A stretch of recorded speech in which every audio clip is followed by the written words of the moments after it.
delay in the start time, I sounded worse than I do now. I think I'm a little bit better. So you'll have to excuse my voice. I don't know what happened. I've been very silent today, doing a lot of writing, so I'm going to blame it on that. I haven't spoken, but I feel fine.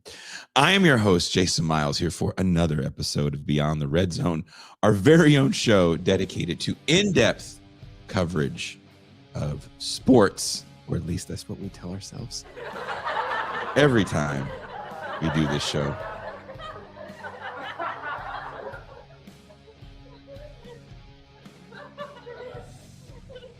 Don't laugh at that. It's not funny. If you do appreciate what we do here on TIR and would like to support us, become a patron or a paid YouTube subscriber for just $3 a month, $30 for the year. You too can have access to champagne rooms and movie nights and things like we did last night with our TIR champagne room listening party. That was a lot of fun. Because my voice is so jacked, let me just bring in my co-host here, Mac. Hello, everybody. Yeah, Jason is losing his voice. Right before we came on, I told him to make some tea. Hopefully he loaded it up with honey to help the vocal cords out. But see, this is what years and years and years of cucking Sam Darnold and being in a band will do to one's vocal cords. But Jason, when you got a sec, go ahead and throw the link in chat. Tomorrow we're going to start our first reading group of A People's Guide to Capitalism by Hottest the Air. We're going to go 9:30 Eastern, try and go an hour. I think we can do that because you guys know I have a early morning start at like 5 a.m. so I can get in the gym before work and all that. But we're going to go over the intro and chapter 1. And then we'll just probably do it every week. Sometimes we might have to take a break in case I have to work some overtime. But, you know, we'll get through the book together. But yeah, Jason's put the link in there. It's a Google Meet link. And like I said, we'll be kicking off at 9:30 Eastern tomorrow.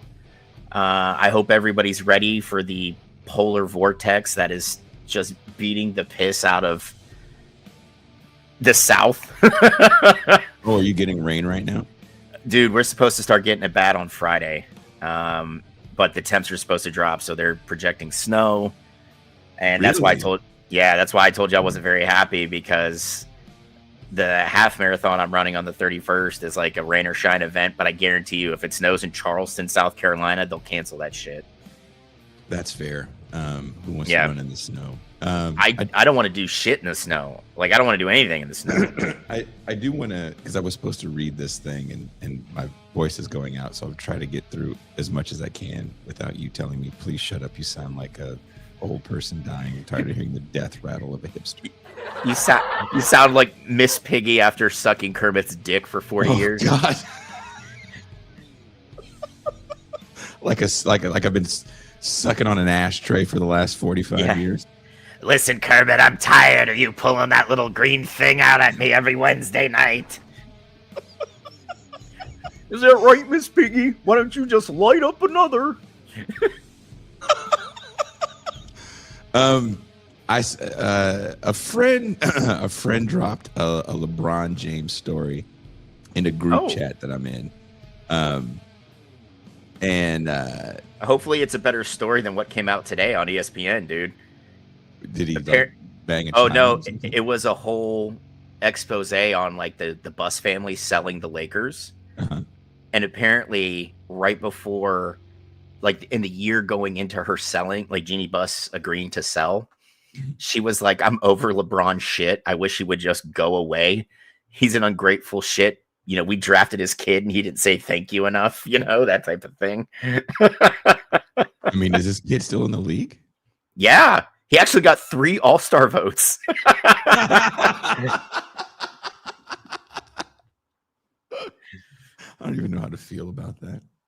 You know what? It's fan voting, so there might have just been some fuck yous in there, you know? I think this is worse than LeBron apparently being ungrateful. I saw that he has a shoe, and hold on, brother. Red Dogger was talking shit to me. Listen, I don't want to do anything in the snow because of Afghanistan. All right. When you are in the foothills of the fucking Himalayas and you have to patrol in like 6 feet of snow, no, thank you. I'm over it. So I don't feel bad. Take my Midwest card. I don't give a fuck. All right. Like, Midwest snow is anyone bad. that likes to do stuff in the snow, I don't trust that person. Eastern Afghanistan snow will break you of that affection you have for that frozen white precipitation. I promise you, man. Running in the snow is not very safe. No, and oh god, I hate doing anything when it's cold because like you're just breathing in icicles as you're trying to like make it 8 miles. But so LeBron has a shoe.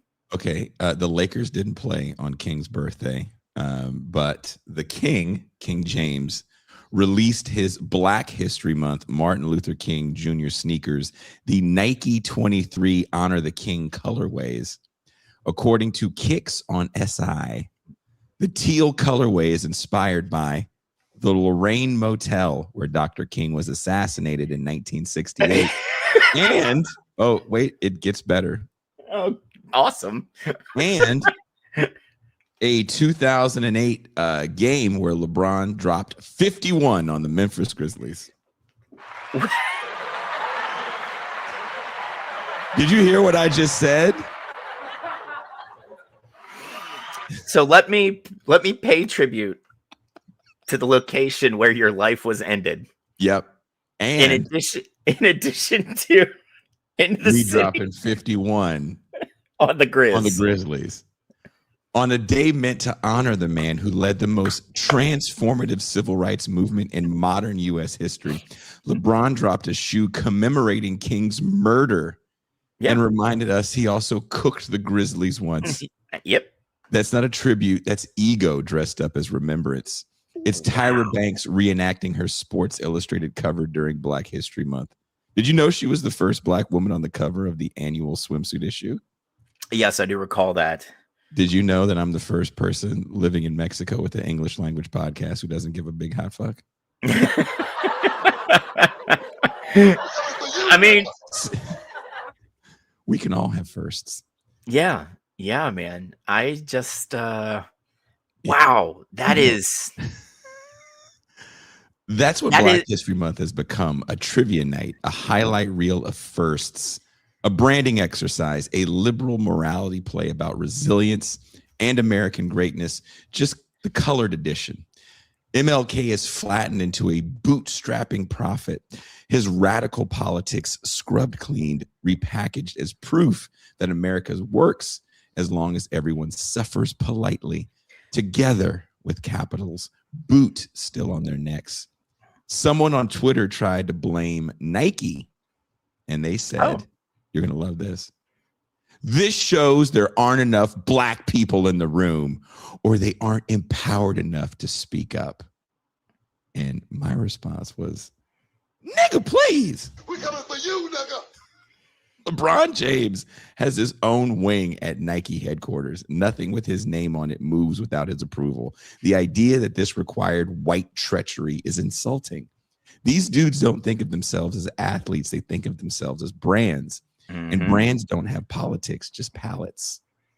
This article even linked, Mac, to a list of the top Black History Month sneakers. This is an NBA tradition. So miss me with the idea that nobody caught the symbolism. They caught it, they approved it, and they softened the murder of an iconic leader by reminding you LeBron once dropped 51 in the same city.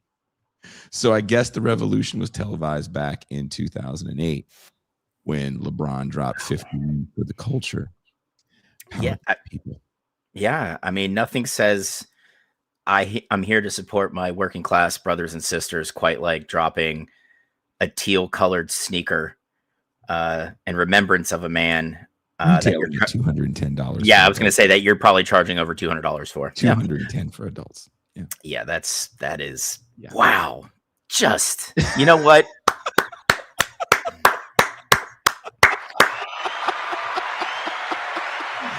At a certain point, you just have to. Somewhere in the TIR universe, right? Somewhere in the TIR multiverse, Pog Chaser MLK It's like, I'd never wear a teal sneaker. Like all the MLK jokes we do are kind of about, trying not to deify a man, because there's a reality that when those files come out, people are going to be so upset that he cheated on his wife, and they're going to try to belittle everything he did due to infidelities. What have they? This has been kind of the life cycle. The files where King was being tracked and surveilled were all released in the late 70s and early 80s, right? And they did it on purpose. They wanted to make him look bad. They're like, this guy fucked. And we're not talking about Miss Coretta. No. He fucked a lot of folks, right? And then when you get into people, especially like we're getting towards the 2000s, and they start going into his later speeches where he's very critical of capitalism, they kind of like, oh, no, that's in dry erase marker. We can take that out, but keep the nice and fluffy stuff, present. Because look at the FBI posted a King quote on their Twitter on Dr. King's Day.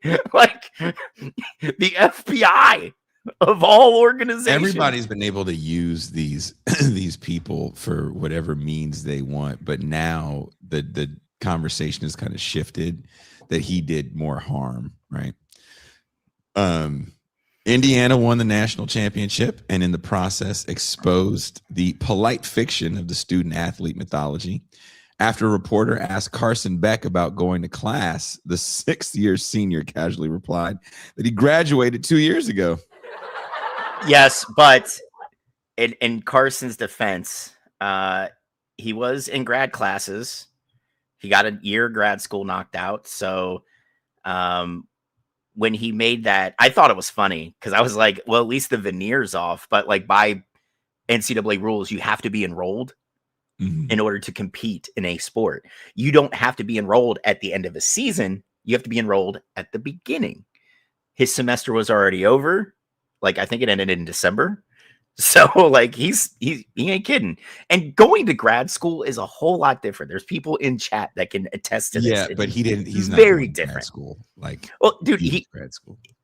But he did his year, so he can try and win a natty in Miami. Didn't happen. Kudos to Indiana.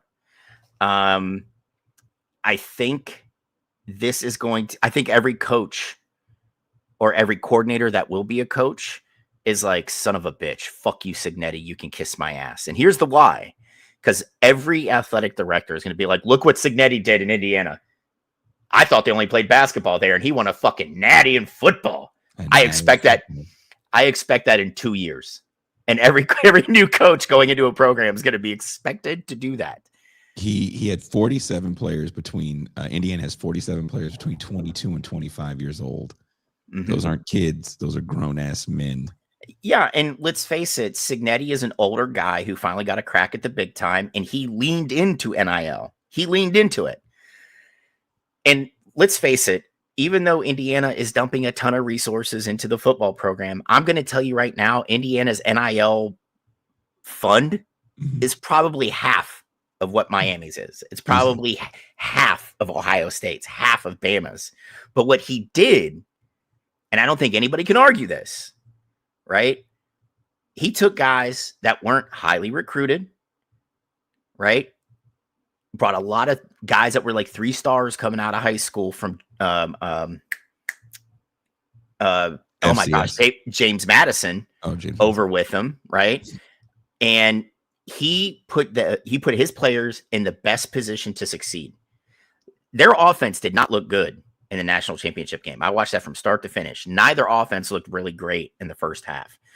Mendoza was running for his life from Bain and that other defensive end Miami has. I can't remember him, but and he wasn't that highly recruited coming out of Cal either, Mendoza.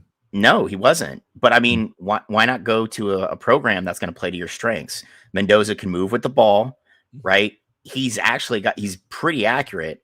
Before the national title game, I think he had more touchdowns than interceptions, which is insane. it's just Signetti is probably the best coach in the NCAA now. And I love that, this guy just expects excellence from his players, and he's won everywhere. That's why I loved when he got hired. They're like, well, coach, in his first press conference, what do you say to people who don't know you? And he just says, I win everywhere I go. Google me. Like, I love that. That's a great line. That was a great line. Yeah. It was phenomenal. It's just, he's a great coach that put guys in the right place, and they played for him, and you have to understand, like, yeah, we kind of shit on Miami about kind of sneaking in, but their defense is top notch, right? I was never sure Beck was going to be the guy to win you a national title, because we did watch him in Georgia. He was the highest rated passer in the ACC, but I mean, I'm sorry, the ACC is not a football league. It's a basketball league, and Miami, I'll give Cristobal a lot of credit for knowing that I've got a really seasoned quarterback, but we're going to live off the run game. That way Carson Beck can work off play action. And Indiana did a great job of taking that away. In this, especially, I mean, granted, Beck led 2 very long touchdown drives in the second half. One was 81 yards, one was 90 yards. But they did a pretty good interception. Also. Oh, dude. Yeah. But it was really, I mean, it was a phenomenal game. I think that was a great way to wrap the season. And I'm never going to be upset that the SEC gets held out of a national title game.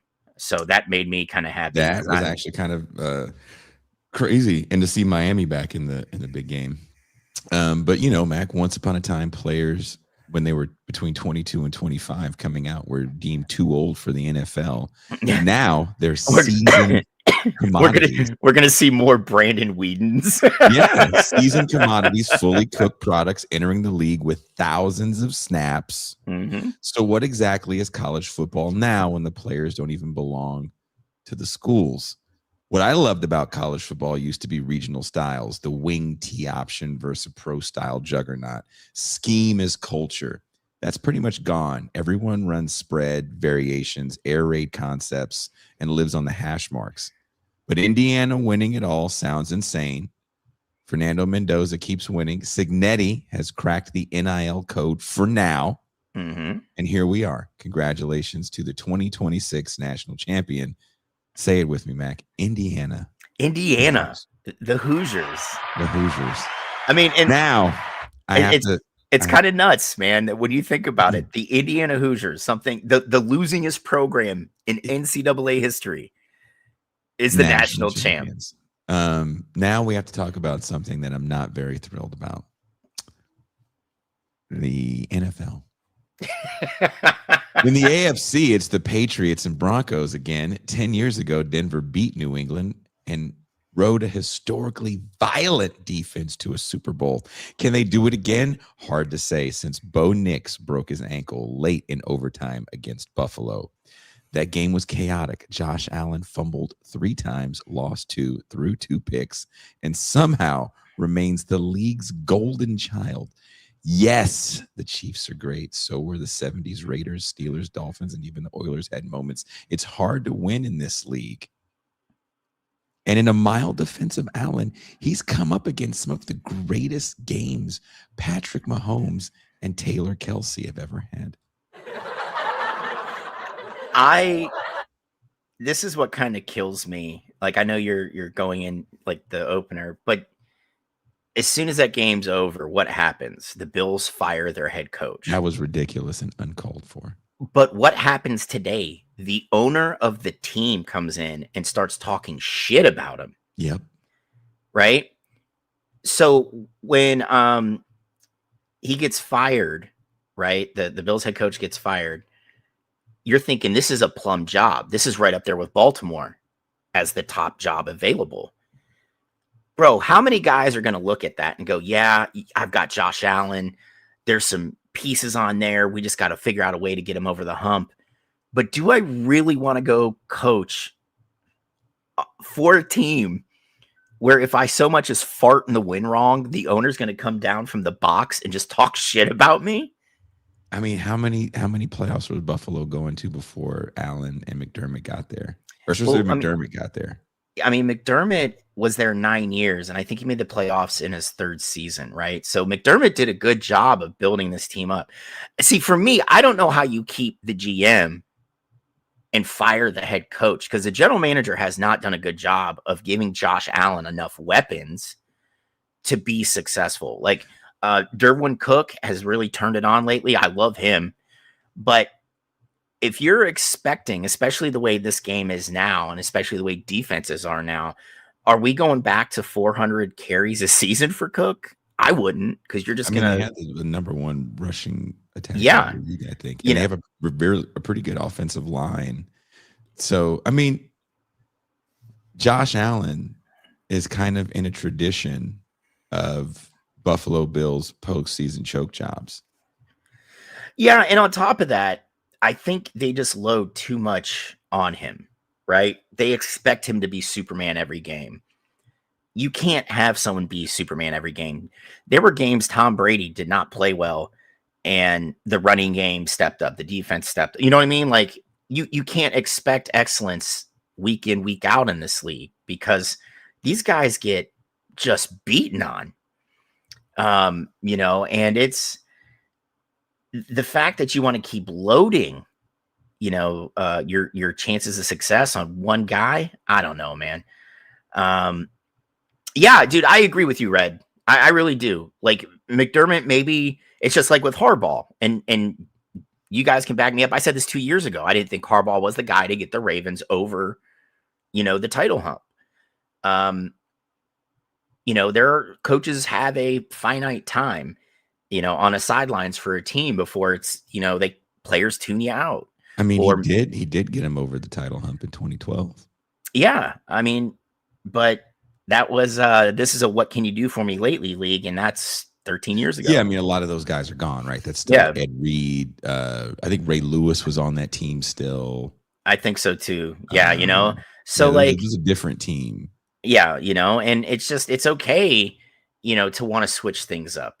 I just, like I said, man, I don't know if I'm a guy that's potentially looking, like getting my name out there in the head coaching cycle, that's going to be like Pagula came down from his luxury box to just shit all over Sean McDermott and tried to blame him for Keon Coleman, which the general manager still has final say over everything. The general manager just could have went up to Sean and be like, listen, dude, you coach the players I draft for you. Go sit down, dude, but he didn't do that.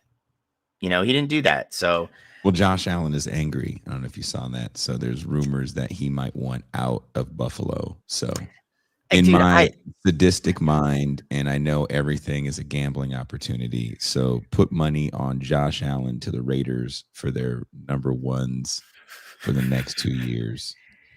Dude. Josh Allen and Genty, dude. Allen and Genty? Yeah, behind that fucking patchwork offensive line, they'll both be dead. Josh Allen. Look, according to every white man on the TV and the radio, Josh Allen can fly. He has wings. His semen tastes like pineapple, and everything about him is just special.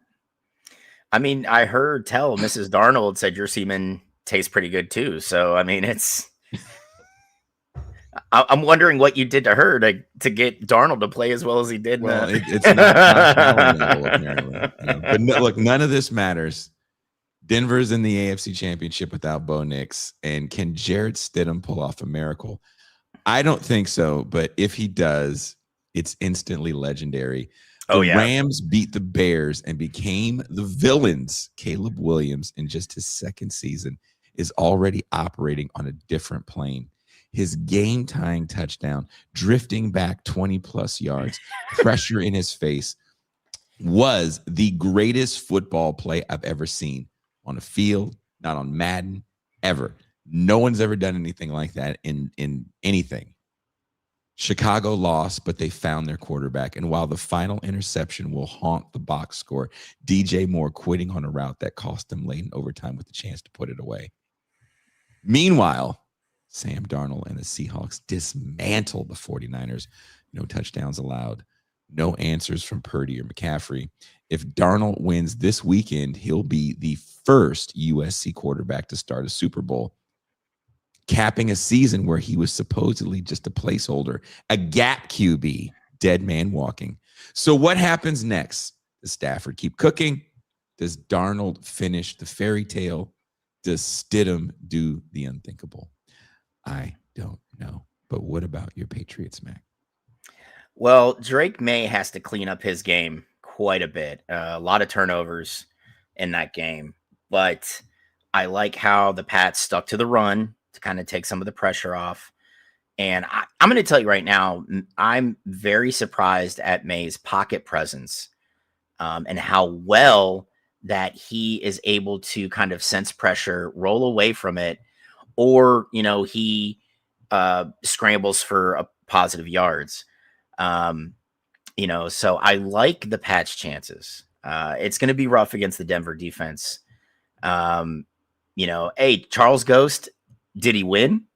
That's what matters. This was a knock against Darnold, right? Is like when you look at his playoff run with Minnesota, was that he couldn't win when the pressure was on. Mediocre or not, use the tools around you. Seattle ran the ball fairly well, and they managed to get the W. That's what counts, man. You got to think it's a slog to get to this point. A lot of these teams are in their 20th game, are going into their 20th game, and so like you got to tip your cap to Darnold. Yeah, Virtuoso, that was rough to watch. Stroud, wow, he looked. I mean, I give the Pats defensive coordinator a lot of credit for really just dialing up pressure, and keeping CJ thrown off his back foot. But it's nuts that Houston may be wasting, a top 5 defense, by having CJ struggle. Their wideouts don't exactly look all that great either. And they were not able to run the ball well against the Pats, which, puts the onus on CJ and the wideouts. So, I was pleasantly surprised the Pats were able to move the ball the way they did. And granted, there were times where, Houston's defense stuffed them. But the Pats ran the ball pretty well, I think, considering that, the Houston's defense is that good against the run. It's, hey, JCD, I'm all right if it's Pats Rams again. I would love, as a Patriots fan, I would love to see May get a ring in year 2 and kind of usher in that next great Pats run. But I mean, here's the thing. We're down to our final 4 in a very rough game. It's you got to give a lot of credit to the teams that are there. I think Mike McDonald, hands down, is coach of the year. This is a guy that, defensive background, they weren't sure what they were going to get when they got him. Kind of took a flyer on a guy, because most teams go offense now with their hires. So, McDonald, I think from my thinking, I believe he's the coach of the year. I think he's done a phenomenal job in Seattle. But you got to think when you look at the final 4 here, McVay's the offensive guy. Seattle, you got McDonald defense. Vrabel's a defensive guy.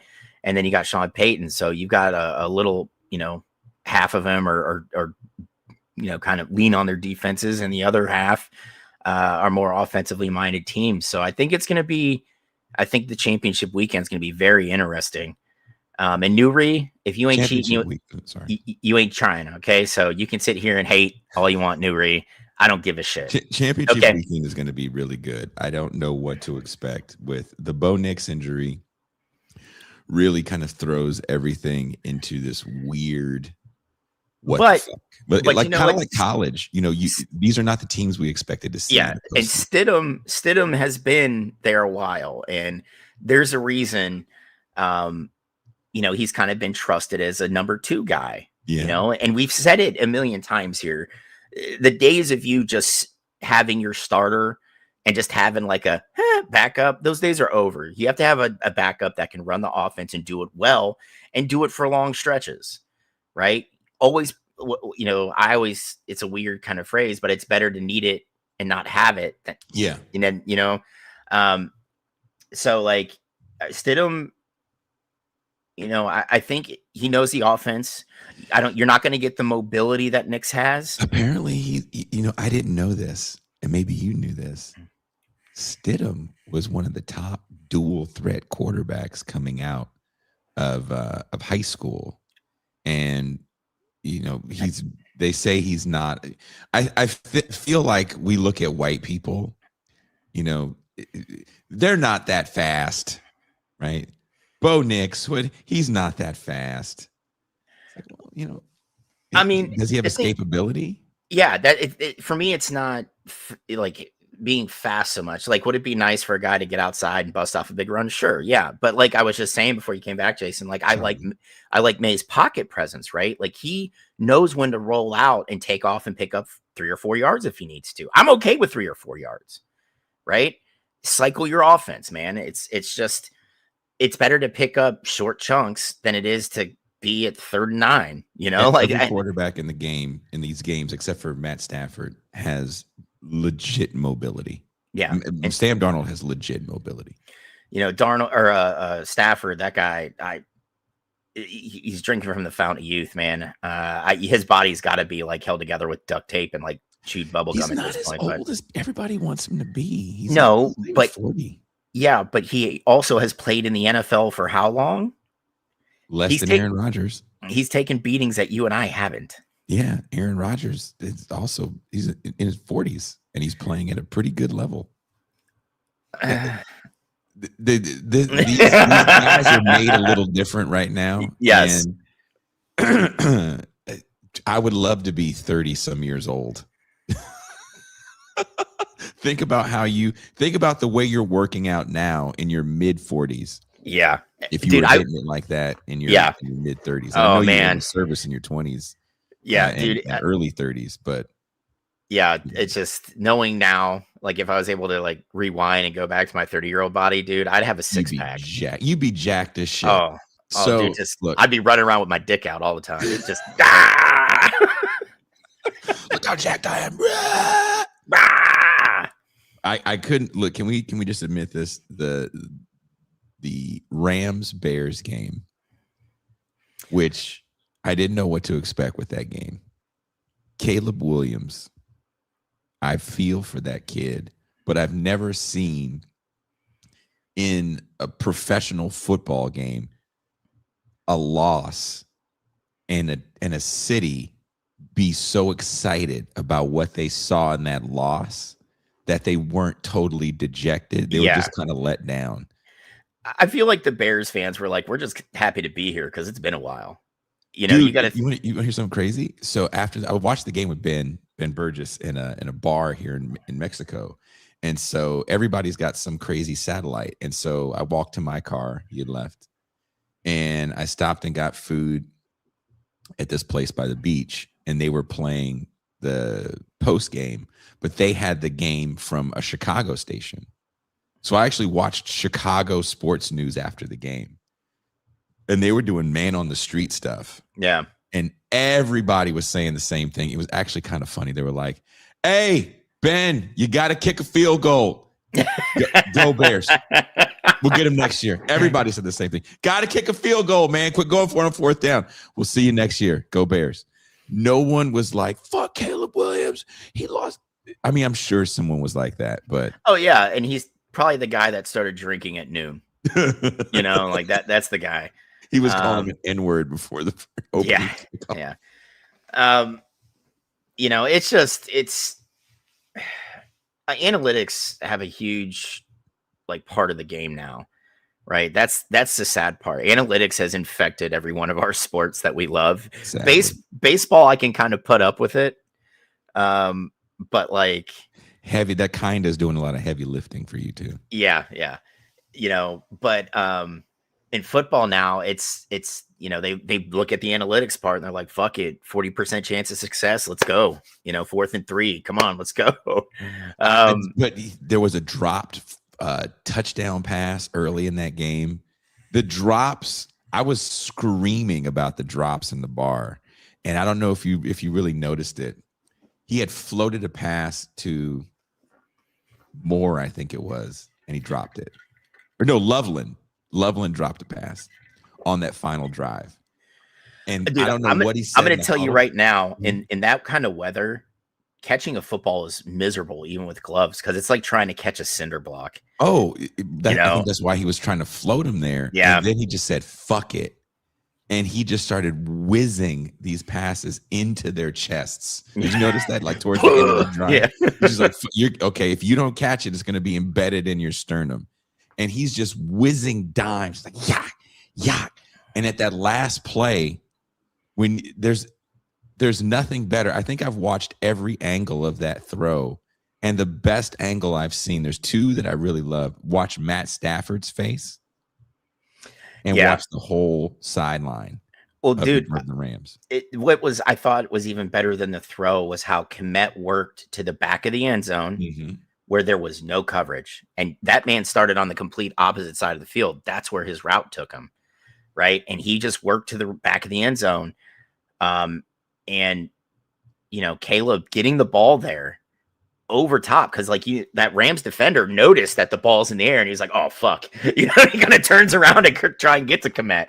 And it was nuts. It was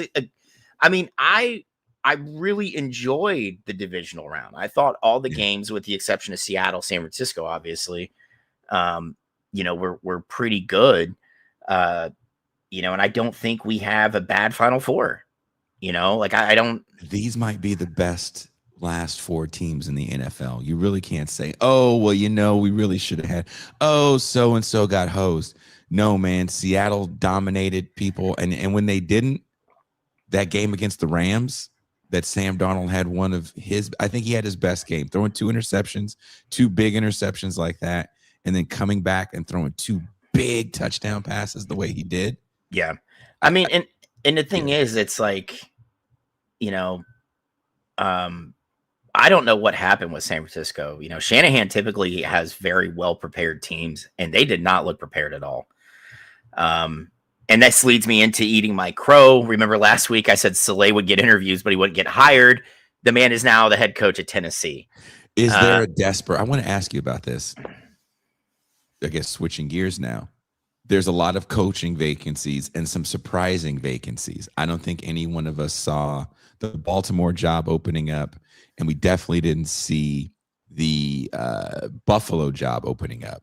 Yeah. And these guys that took jobs already, are they kicking themselves? Yeah, I don't know who said it in chat, but they said if Harbaugh would have just waited a week, he could have been in Buffalo. I think Harbaugh. How would he have known?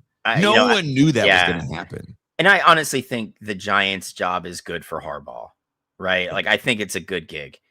There are worse ones to have. Honestly. You got 5 years guaranteed. You can build something you can have 2 losing seasons. You can have you're going to have some winning seasons, but at least you'll have at least 5 years if you want it. Well, dude, you know what I was surprised about? Matt Nagy wasn't even officially fired in Kansas City. He's just like, hey, I'm going to go take some head coaching interviews. And they replaced him with Eric Bieniemy, and it's like, what is Nagy going to fucking do now? Newry says, I'll take McDermott back in Philly. Hey, Newry, you might not have to wait long, because if Sirianni keeps doing these bullshit ass hires and wasting all the talent on that team, he's not going to last long. I don't give a shit. The Super Bowl, the shine is kind of off Sirianni. So I can see Loria going up to him and hey, bro, appreciate the fucking Lombardi trophy, but get your shit together. Otherwise you're unemployed at the end of the season. I mean, Saleh is doing the same thing he did in New York, where you're walking in the door with a lot to fix, and you have a quarterback that we really don't know how good he is.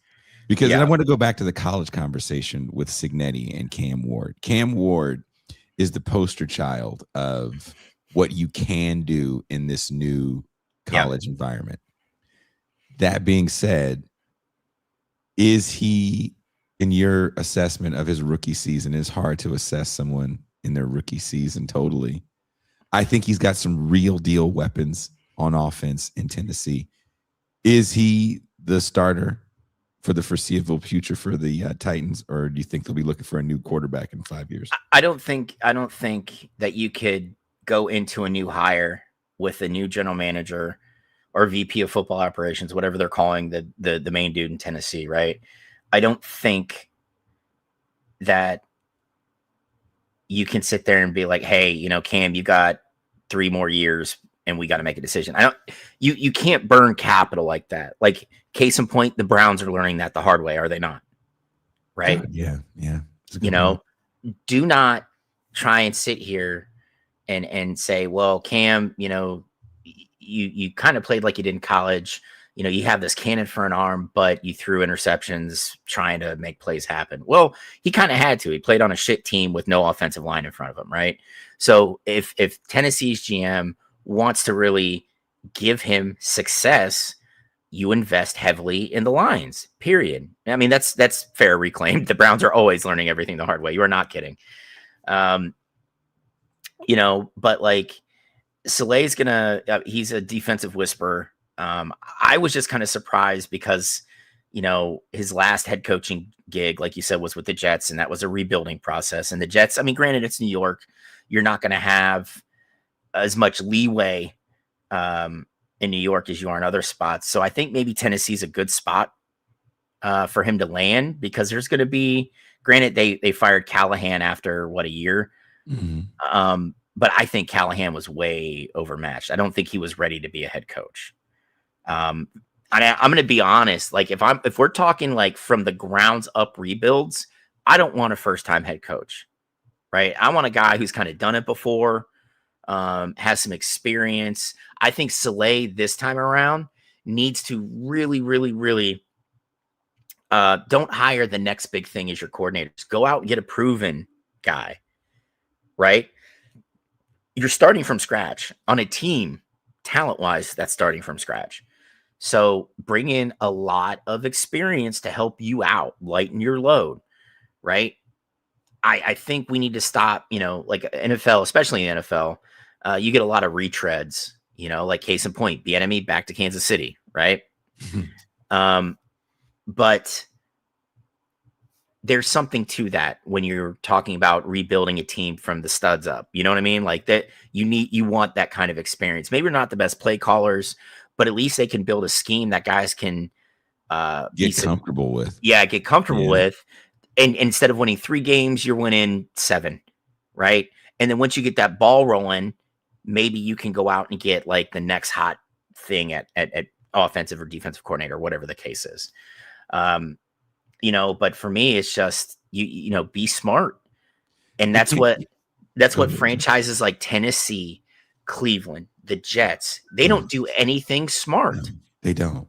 But, you know, also, can we admit, though, that some of these players that everybody thinks is going to be the next blah, blah, blah, like, you only get one John Elway. Yeah. And I was thinking back to the draft of 1983. Eason, Elway, Dickerson. Roger Craig actually comes out in that draft in the later rounds. Darrell Green, Marino. Yeah, Craig didn't work out at all. I don't know. Yeah, that's another travesty that he's not in the Hall of Fame, right? So just a versatile player. So many players came out in that draft that we can actually look back and say, you were great. And I look back at this past draft from a couple years ago where you get Bo Nix, Jaden Daniels, Caleb Williams, Penix. These guys, I think Genty is going to be really good. But that was just but even without that, but what I'm saying is, I'll be real quick. Caleb Williams is above and beyond everyone on a talent level and a special level, and you're not going to get a Caleb Williams every draft. You're not going to get a Patrick Mahomes every draft. These are special players. You know what you're going to get every draft? Jared Goff. Yeah, you know, and There's nothing wrong with that. No. It's just I'm with you. We need to stop like saying this guy is the next whatever, right? What was it last week? We were talking about like Mendoza winning the Heisman was kind of like Josh Heupel winning it, or it just seemed like somebody had to win it, so Mendoza obviously, and somebody's got to win. It might as well be you. Yeah, and keep in mind, like I'm not trying to talk shit about what Mendoza did this season. He had a phenomenal year. He led the losingest team in NCAA history to a national title. Nobody could ever take that away from him. And had some really big wins. Yes. Really I mean, dude, he five wins against teams that were in the top 5. That's fucking great. They went 16-0. So just under a third of their wins came against top 5 teams. That's great. Which is kind of funny considering they shit on Cignetti last year because he played a poo-poo schedule. Remember? Yep. So, but you don't need the second coming of whomever. What you need is a guy that you draft and develop to be successful in the systems that are implemented for your organization. And that doesn't matter what sport you're playing, right? It could be rugby. It could be basketball. It could be, American football. It doesn't matter the sport, but what you have to do is be able to evaluate talent, draft that talent or acquire that talent, and make sure that these are the guys that are going to be able to implement your system on the field successfully, right?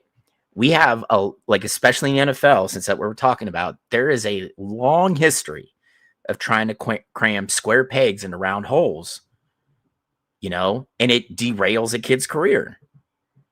It's important, that our front office people are able to do a better job of evaluating that talent for the system that's there, and if you have a system that isn't long because like the head coach gets fired, well, then hopefully you as the general manager in your interview phase are finding head coaches that aren't so stuck on said system, but they're like, yo, you got this quarterback with some great talent. Let's not upset the apple cart with this guy. Peyton Manning and Tom Brady Tom Brady played for the same coach forever. But, when Peyton Manning went to the Broncos, listening to John Elway in an interview, the first thing he said was, we want to keep the system to what you want to do. We don't want to make a lot of changes to your game. We'll work around you. Yeah. And the question is, I feel like a lot of these guys, because they're not the big names, like Bryce Young, for example, I think Bryce Young is really good. And that was also a very close game that could have went another way for the Panthers. And I think Bryce Young is a bona fide starter in this league. And I wasn't 100% sold on him, mainly because of my prejudices on size. Yeah. And honestly, he was playing for one of those trash organizations, right? That didn't seem to, keep their shit together. But I think Canales has done a great job down in Charlotte. And if you can keep him upright, like I don't know if Canales has or has not done this, but I'm calling Sean Payton and I'm getting his blocking schemes from when he was coaching in New Orleans. And that's what I'm teaching my offensive linemen, because you got to think Breeze was not a big guy. Right? But what was Sean Payton able to give Breeze? Clear throwing lanes for almost 20 years. Do the same. Like it's okay to go and ask coaches, like dead ass. Like these coaches all hang out anyway. They all meet up at some point. Ask. I mean, this is a league of recycled ideas, So see, Dr. Claw knows, like the Panthers, when they drafted Young, was just wow. And now he's got some like legitimate weapons. T-Mac is, and I will tell you this right now. I think Dan Morgan, and I normally hate former players that become general managers. They usually fall on their face pretty badly. Dan Morgan, former Panthers linebacker, has done just a phenomenal job in identifying talent and getting it to Charlotte. He really has, and I think that's good when you have a younger head coach and this is one of those, I mean, I'm going to give Tepper a little credit because he's the guy that hired Dan Morgan. I don't know if he knew Morgan was going to be thus far as good at his job as he has been. But I really give Morgan a lot of credit in making good, smart draft picks. Are that maybe some of these guys aren't like at the very tippy top of their position in college, but you know what they are? They're good football players. Yep. You know, and that's what they needed down in Carolina was good football players. I mean, what's the feeling of the fans? You're down there in that area.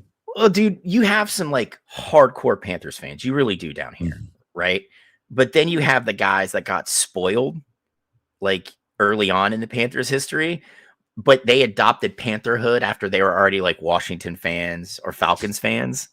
So like when the Panthers struggle, you'll see it's like the Homer meme where they go back into the ivy. They put on their Redskins shit. Yeah, you know, and they come back out. You know, so like, but there are some hardcore guys, and you know, my one buddy Brian, he's a huge Panthers fan. He's been diehard since they, you know, came into the league, and he's excited about what's coming. Dude, you have to be excited with the Panthers. Their run game is good. Their defense is surprisingly good. And they have a young guy under center at quarterback that's actually really fun to watch. But you know, kind of back to that whole like next level, amazing talent, going to run backwards 20 yards and throw a touchdown pass, hitting somebody between the numbers.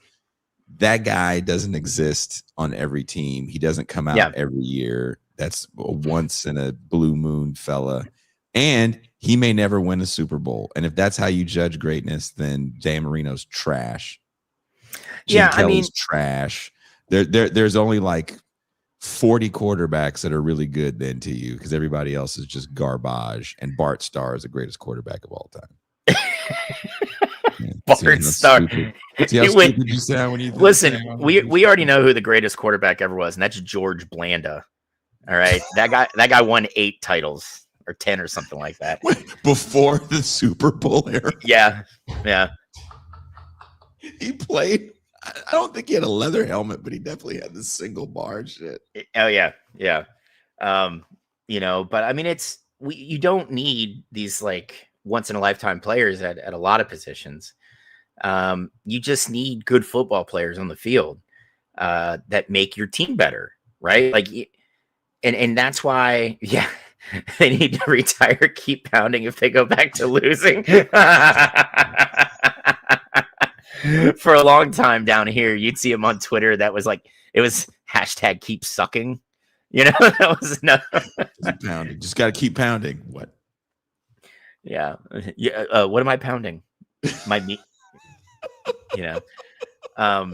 But yeah, you know, like I just like, I think, you know, Red, I know you're not gonna like to hear this, but you know, the Lions fell off a little bit, but there's still a lot of talent on that team. Yeah. And you have the Midwest pessimism, just like all of us do about our teams. But I mean, the NFC North is a murderer's row of a division. Be one of the tougher divisions. Like football is. There was a long time where there was a lot of trash teams, and there was like 4 teams in both divisions that were legitimately good, and everybody else was an easy win. Now, I couldn't tell you who's the easy out. You know, well, it's Arizona, obviously. Duh. It might be the easy, and they're kind of a tough. They can be a tough out, but yeah, they might be the easiest. McGrubb said, "Keep pounding" is what Sam tells Jason on Saturday nights.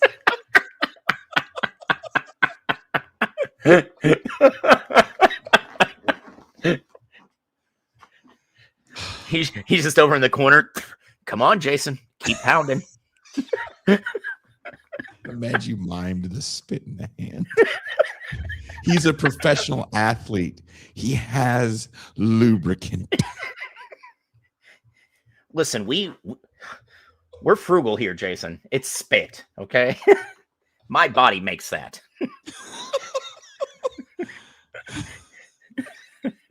A penny saved is a penny earned. How do you think I afford your tickets out here, Jason? Someone said hawk to it. The Patriots have played half the teams in the league, and yet people are saying schedule.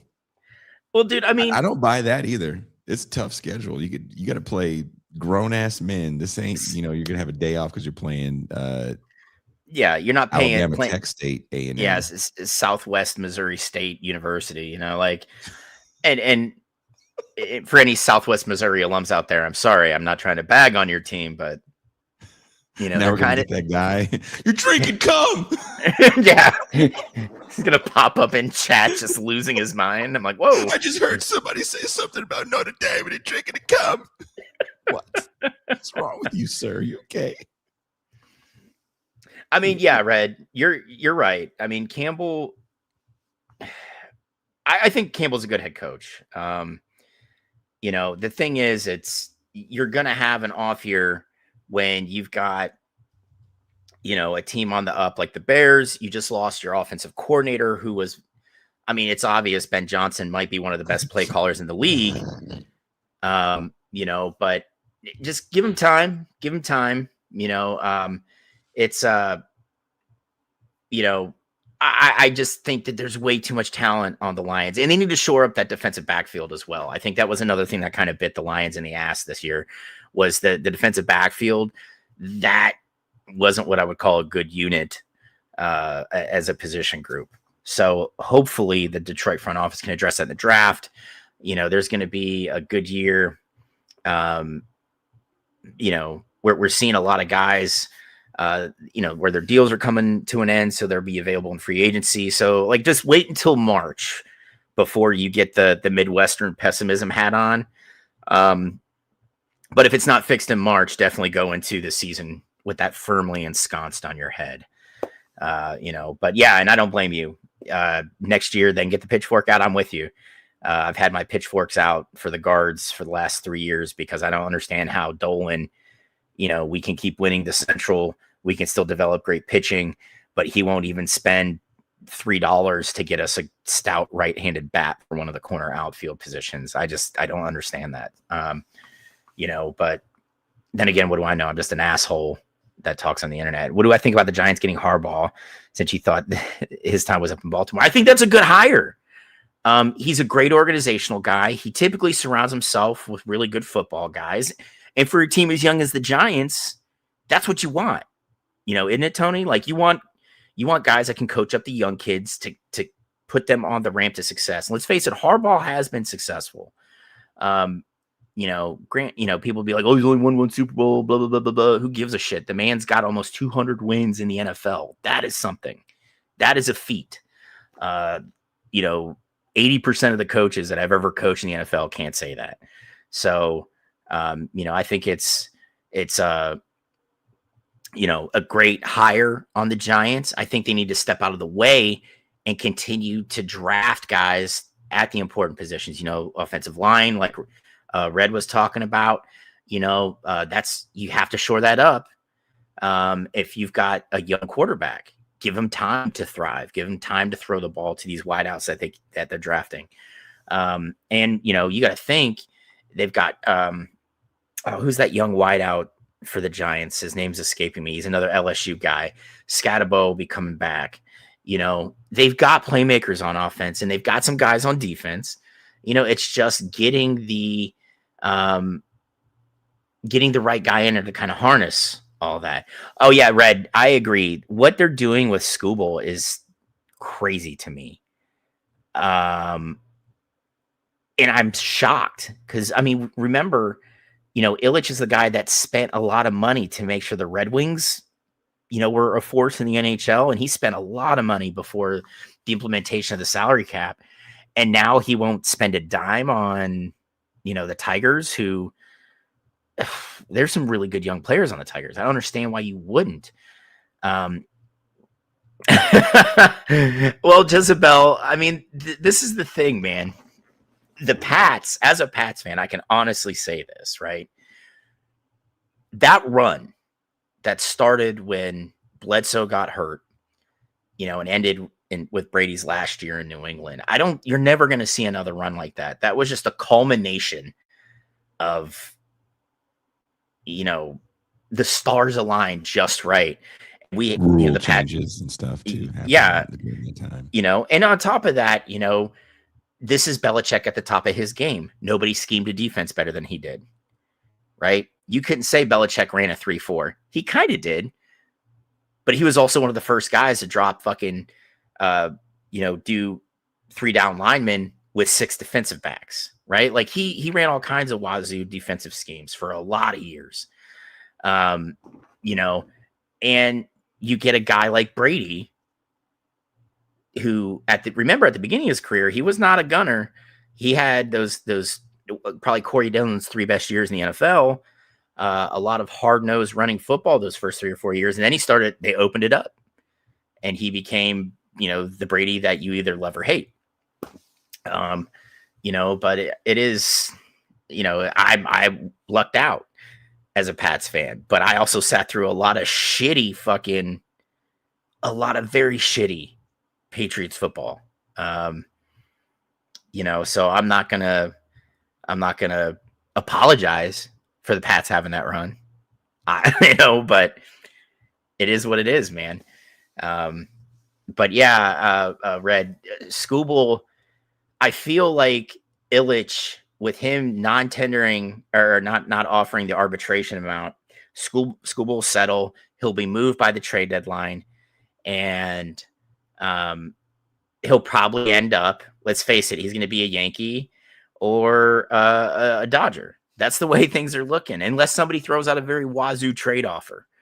And Tony, yes, that's it. Jason, did you hear about this? Is he there? Not yet. Okay. Jason's grabbing some more water, guys, for his voice. Duke University side signed Darian Mensah, who was a transfer from Tulane, to a 2-year NIL deal. So his first year was the end of this season, in which Duke went 8-5 and won the ACC. Well, Mensah saw that, Beck's at the end of his eligibility. He's going to go to the NFL. He wants to play for a better team. And he's like, I'm going into the transfer portal. And he decided that, like, with 2 hours left for the filing deadline, he was going to do that. And that's what he did. So now the Duke University is suing Darian Mensah for breach of contract, which I think you're going to see a little more often now in this wild west of NIL, because the NCAA failed with their formation of what they're calling the College Sports Committee, which is supposed to be like the committee to oversee and implement rules for NIL and the implementation of that $25 million salary cap for university athletics. But they haven't enforced any of the rules. They sent a memo out to schools saying, hey, would you sign this? Saying that you pledge to follow the rules that we set. And nobody has signed, no school has signed that paperwork. No school has pledged to follow these rules. And they've decided to even go back to kind of going third party with some NIL stuff to kind of circumvent that $25 million salary cap. Snack weight, how can you have a contract with an academic institution as a student? Easy, because most of these schools now have an LLC in which athletics fall under. So that is who they're signing their NIL contracts with. And JCD Duke is getting serious about football. Manny Diaz is kind of taken over from Mike Elko, who got Duke football back on the map. And they're putting a lot of money into it. Mr. Crash, we already talked about the MLK LeBron shoe at the very beginning of the episode. I do have a picture of it. Oh, let's see the murder shoe. You know something? I don't know if we talked about this, about Caleb Williams, because you're getting into this whole thing. There's a lot of leeway that these young men have. And one of the things that was holding up Caleb's contract was that, and people were kind of getting on his dad, and they were like, his dad is ruining him. They wanted to get paid, or he wanted to get paid as an LLC. Yeah. Because that's how it was being handled at the university level when he was making millions of dollars. And that really speaks to kind of this LeBron shoe. These young men, and we've said this so many times on this show, this is a whole different athlete, and they really understand themselves as brand to the point where he's like, pay me as an LLC, because I am a brand machine. But And this is the let's shoe face it, that a lot of you're going to see more and more of this now because the tax implications are different, right? Yep. Especially if you live in a state with a high income tax. Oh my gosh, those are atrocious. I love this photo. Yeah. You can get it bigger. Jason Miles, this is horrible. This is so bad. There we go. What? Yeah. You mean to tell me the Suge Knight of sports agents, Rich Paul, didn't sit down with him and go, King, this is a bad idea. No, why? It's a great idea. This is a bad idea. I'm not saying it's an ugly sneaker, dude. No, that it's is a an bad ugly idea because of everything about it is retarded. Oh, dude, But it's from a business all standpoint. bad. These Mac, there was a hyperlink in the article that said the top 5 BHM shoes. I didn't know what BHM was. It's Black History Month. Yeah. Okay, Dr. Kobe Claw. Bryant had his own pair of Black History Month shoes. That's how far back this has been going. Hold on. Dr. Claw said I didn't mind the shoes by their color, but what does this have to do with MLK? Allow me to tell you, Dr. Claw. This is what I learned from one Jason Miles, our bad shoe detective. LeBron James on Martin Luther King Day decided to release this sneaker colored. Why? It pays homage to the hotel sign where Dr. King was shot, yep, as well as a day in 2008 when LeBron dropped 51 points on the Memphis Grizzlies.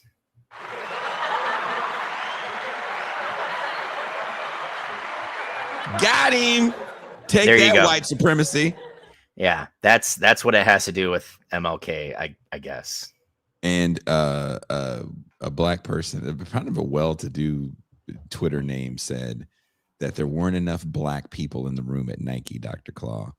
And that's why this was greenlit, because a black person would have taken another black person and said, no, my brother, this is not the way.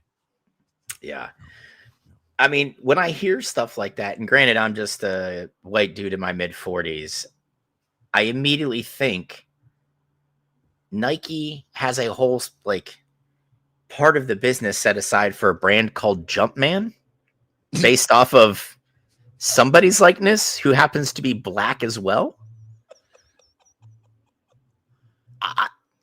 I'm just saying, there's some black folks that work at Nike. Did I promise. people forget that there was a documentary about Jordans where one Spike Lee said that the Jordan is so revolutionary that wearing it during a protest is part of the protest?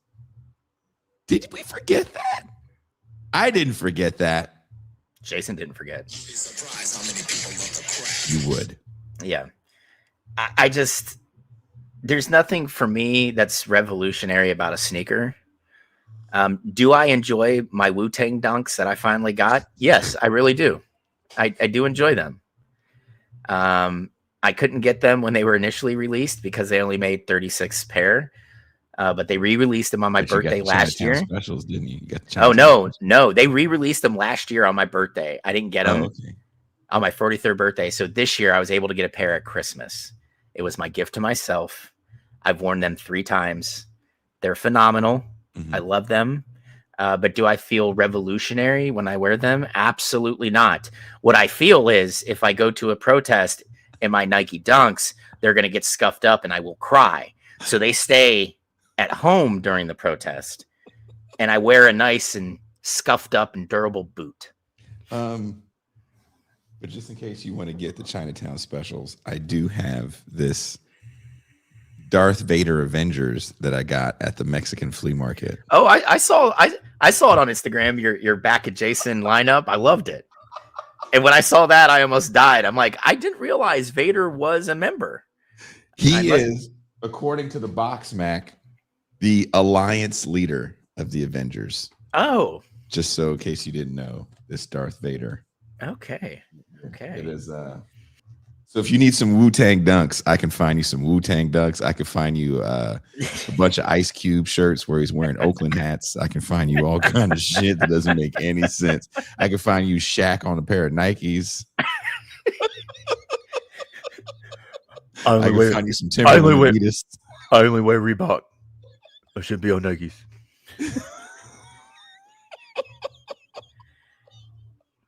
See here, we need promotion and relegation in American soccer. We need it in college football.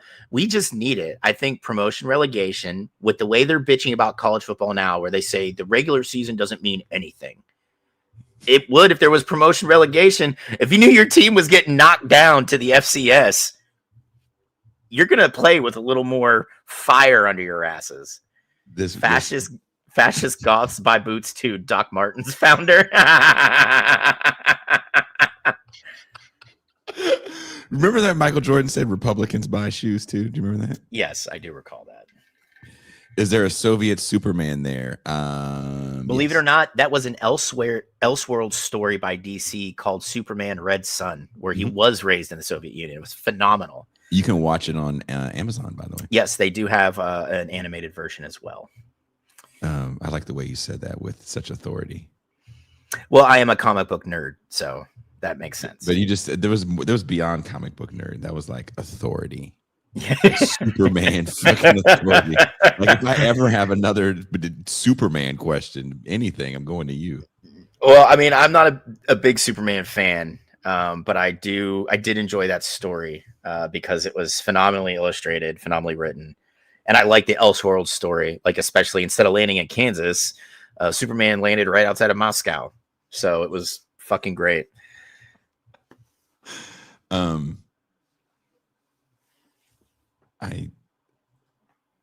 I saved some things for you. Oh no. If it's more of talking AI food, dude, I'm gonna fight you.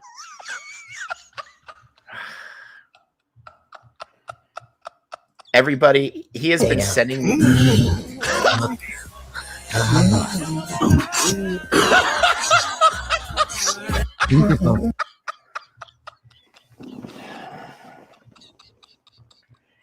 That's what Jason does to Mrs. Darnold on Saturday nights.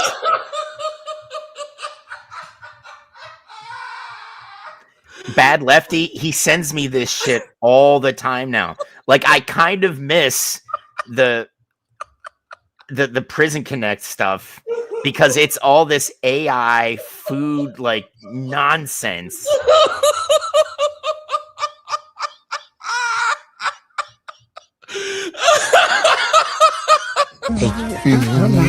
Mac, do you see these comments?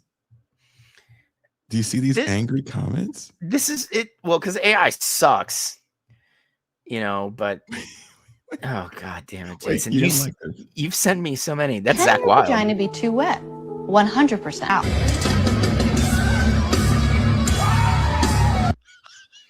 I love Zach Wild. I love Black Label Society. I like this first. Vagina too wet? Well, I mean, I don't have a vagina, but I rock out to his music all the time.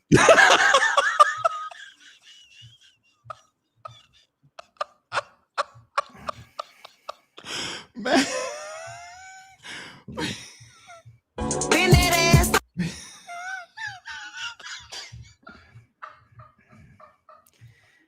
Wow. That's frightening.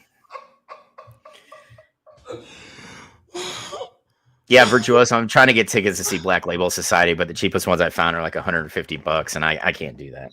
I can't do that.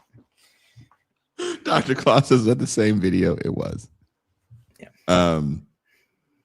I watched that video of those women dancing probably 47 times in a row, and I laughed every single time. It's because you probably fucked half of them. Jason was like, I did that one, and that one, and that one, and that one. See, Virtuoso said, damn.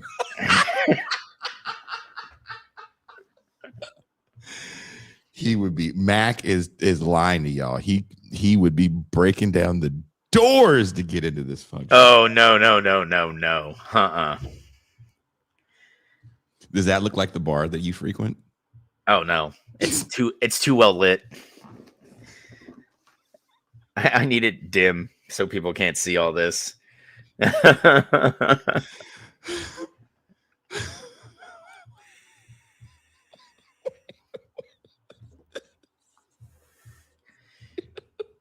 don't want that. Don't. No, the one under it you did. Like about me better than you like about your ex. I'm not gonna lie, like his thing was too big. I really couldn't take all that. That was just too much, tearing up my stomach and stretching me out and stuff. I ain't got time for all that. I be at work all sore, my damn head hurting and everything. I just couldn't deal with it. I'm not comfortable with your size. Your size is okay, but him, hell no.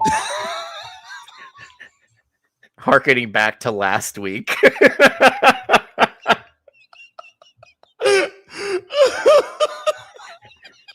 Too bad Drea wasn't here to start making fun of us again. Oh, his was too big. Oh. Oh my god. Well, I gave it to you this morning. You did? Yeah.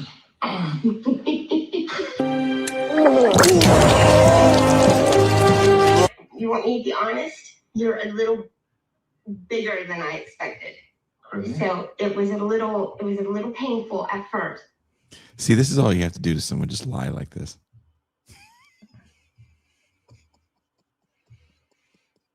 Just look at the look on this man's face. That's his birthday, Christmas present, anniversary, Father's Day, Arbor Day. Look at what this clip is from. It's from 90 Day Fiance. That look is, I got this green card wrapped.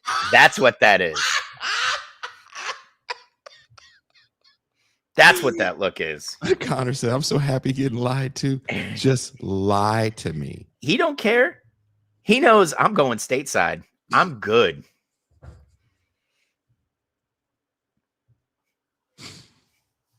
Dude, how happy would you be if someone told that to you, Mac? Well, see, I would be happy in the moment, but see, then I'd go to work and I'd start thinking, and I'm like, why is she lying? Because like Red Dogger and I have spoken about, I have a Midwesterner's pessimism. So nothing can ever be good. Nothing. The other shoe has to drop. Even if there's already two shoes on the ground, there's going to be a third that just, right? That's how I am. I'm maybe like, man, she thinks my dick is big. She likes my dick. Oh yeah. And then I go to work and I'm like, wait a minute. She doesn't really like it.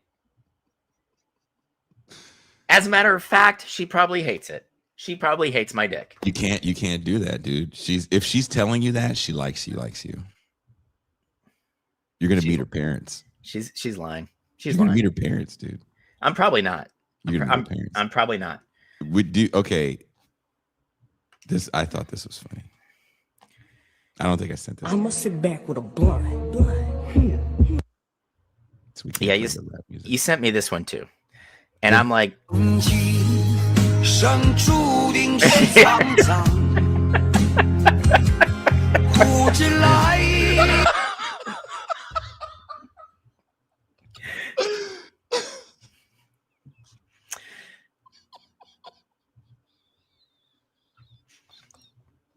yeah, when you see that, like the dude that likes that chick is just like, I'm actually a quarter Thai. I know you can't really tell, but my dad was in the army back during Vietnam. Your dad was a GI back in Korea. Oh my god. Would you go that far, Mac? No, I couldn't pull that off. This gentleman learned real quick. Right? Like that's like when my mom's like, Did you know that somewhere in our bloodline is a Cherokee princess? And I go, there was no such thing as Cherokee princesses. They did not have a monarchical societal structure. And she's like, well, that's what your great grandmother told me. And I'm like, well, she's a fucking liar. Okay. Like, And you don't get to put dream catchers up on your wall anymore. Okay, Mom. Take the eagle feather down. What house looks like. Oh, dude, my mom pulled that shit off, and then she started wearing like don't say it. The Southwestern jewelry, like for it's the like earrings and shit. Yeah, and the ones with like the green stones like inlaid with bronze. And I'm like, Mom, apparently there's Cherokee in our bloodline. They wouldn't wear that either. You're all over the place with your fake indigenousness. Just pick one and then continue to lie about that one. Do what Elizabeth Warren did. Don't spread it out. Did I show this to you? Which one? I'm almost afraid to see. the lean on me meme about Fernando Mendoza. Oh yeah, that one was good. I like that one. This is a scene from Lean on Me, but the title reads, "If Fernando Mendoza goes to the Raiders." You'll be dead in a year, son. You hear what I'm saying? You'll be dead in a year. And the thing is, if the Raiders, and with the number 1 pick in the 2026 NFL draft, the Las Vegas Raiders select Fernando Mendoza, quarterback, Indiana. Like Morgan Freeman just like gets shot out of the fucking stage. And he's like, and he didn't believe me, but you'll be dead in a year, son. You'll be dead in a year. I saw that, instead of doing it like that, he does it like Red from Shawshank. Fernando, you won't hack it in Vegas. I need you to explain this to me, Mac. You've never seen anything like the shower of the lambs. It puts the lotion on the skin down in this 3-foot deep pit with no stairs, and hopefully it stays upright because they remove the floor joists. What?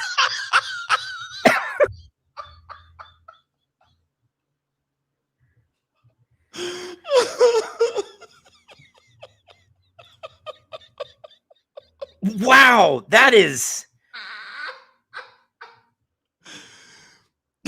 Bad Lefty just says, what the fuck? Yeah, Bad Lefty. So my algorithm now is showing me all these houses. Like poorly constructed bathrooms. The next video I get from Jason tomorrow is going to be somebody that's got like an island in the kitchen. You'd be like, oh, that's nice. But then it just like collapses into the floor. Snackway says, why? Yeah, why? Exactly. This guy, I don't know if this is the same house, but he's got all these videos of this house. And one of them, Mac, there was like, I'm not trying to be funny. It was probably like 24 switches. And they're like, we don't know what this turns because it doesn't turn on any lights. Wow. But they were... Wow. And the house had these really deep pits, and they had a tub in the master bedroom, like a jacuzzi tub. And when you look at it from the camera angle, it's like, oh, it's just a jacuzzi tub. And the guy goes, it's 6 feet deep. It's got no stairs. And apparently the kids used to cannonball into it, according to the previous owners. Wow. Yeah. I don't know what's been going on with my algorithm. Don't make me laugh. I'm trying to climax. Stop scratching yourself. I'm trying to climax. Don't want to hear the specials. I'm trying to climax. Just clench your grip so I can climax.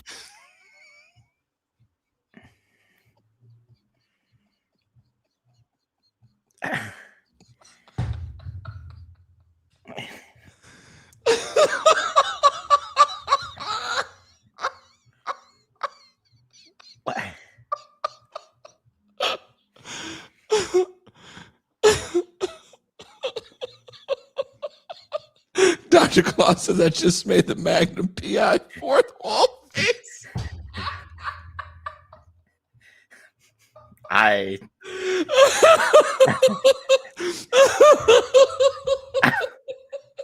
Tony says, "What's wrong with that song?" I don't even know what to say right now, man. Just clench your fist. I'm trying to climax. Okay. Wow. That. Zahir said this is what Devo sounds like to the uninitiated. Yes, Zahir. Yes. Yeah, that's this song was actually the early work of Devo, but then they changed it to Whip It. So and they Tony says, "I bet it's not AI." Yeah, it's true. It's true, Tony. This is the shit that I've been sending back.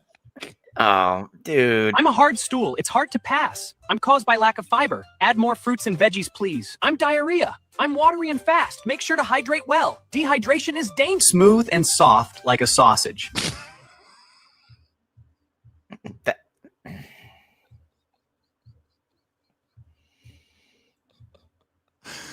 I don't know what happened to my algorithm.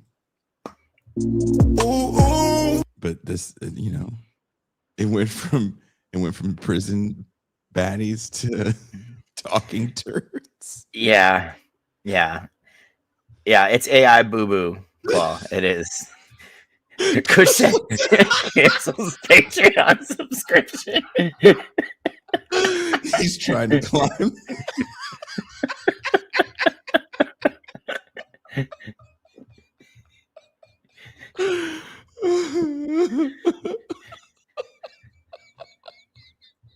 Oh my God.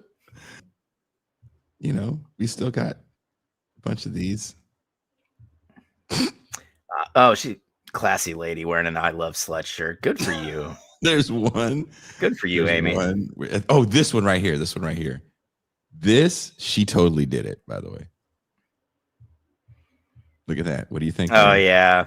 Yeah. Ohio Reformatory for Women. Yeah. Here we go. Wait. Bam! Got you with the filter. Yeah, she did. Reclaim said, "Oh no, my brother." These filters are the devil's business. Red says still would. Yeah. You know what, Red? It's okay. Midwestern guy, you need to stay warm in the winter. I get it. Damn.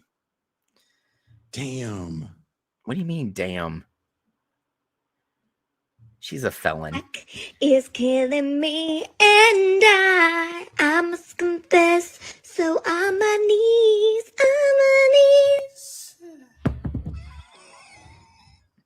Who is making this shit?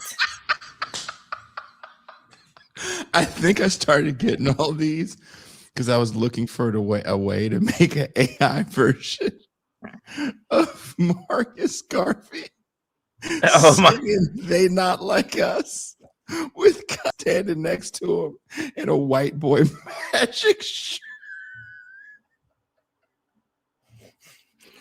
Jason Miles. But I couldn't find anything to make it. And then all of a sudden I just started getting all these images of talking fruits. And turds. All because, and I wasn't going to post it anywhere. I just wanted to send it to you and the rest of the TIR gang and be like, "Hey, I made that AI thing." That's all I wanted to do. And they're going to be like, is that Marcus Garvey rapping Not Like Us in a white boy magic shirt? You're just like, yes, yep. Yes, it is. But I wrote, he has to wear the Captain Crunch hat.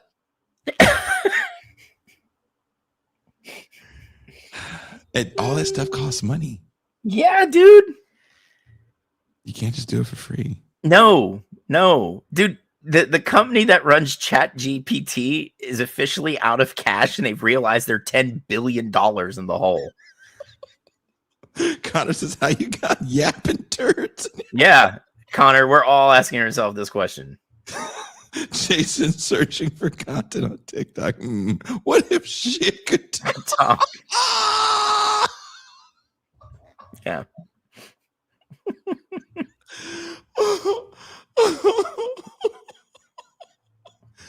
AI's main function is not to create movies or music that you care about. It's just so you're not bored. That's it.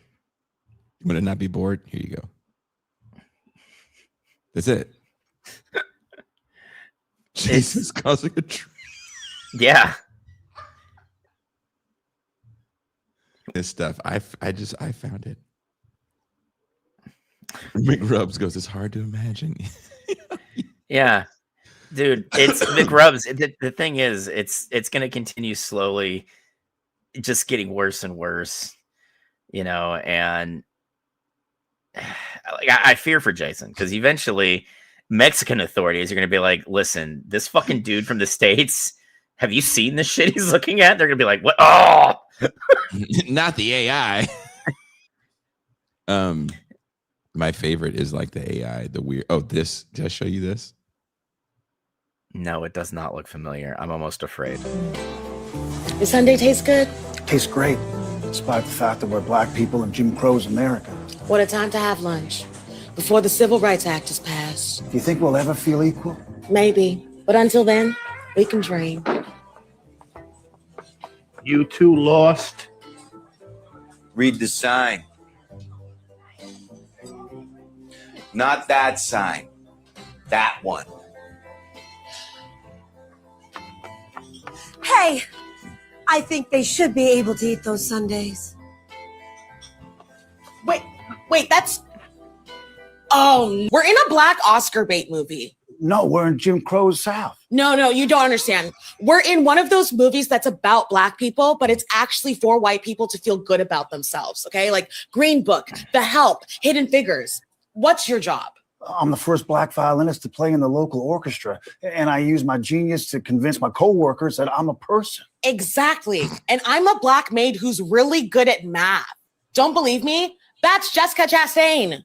Hey, I'm Bryce Dallas Howard. God, we're in a bad black Oscar bait movie. Will I get to meet Denzel? No. All that's going to happen is your legacy is going to be forgotten, and then your favorite white actor is going to call you the N-word for 90 minutes and then get nominated for an Oscar. She's right, by the way.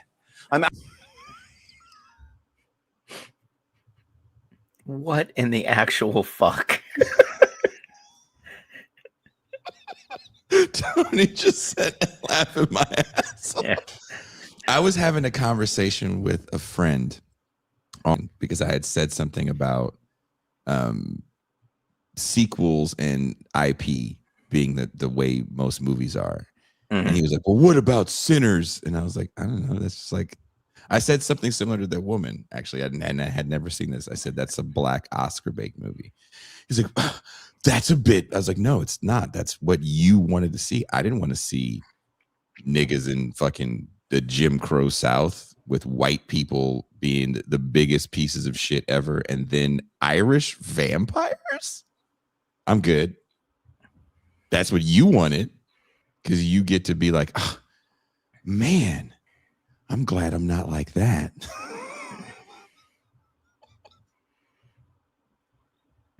I mean, it was a fun movie. I had it on when I was cooking. And you were like, glad I'm not that white. Yeah. I mean, all them niggas. I am all like, I watched Michael B. Jordan just like in major action roles because I just genuinely I like watching him on TV. I really do. I think he's phenomenal. Like I even watched Creed. Like I was like, why am I watching Creed? Creed is so good. But I was like, Creed, I don't like. It's an established IP though, right? That's Black Rocky. Yeah, I mean, all Creed is Black Rocky. But like I typically don't watch boxing movies very often. But yeah, I mean, I enjoy those movies. I think he's a good actor. I didn't read much into it. I thought it was weird with the Irish vampires, and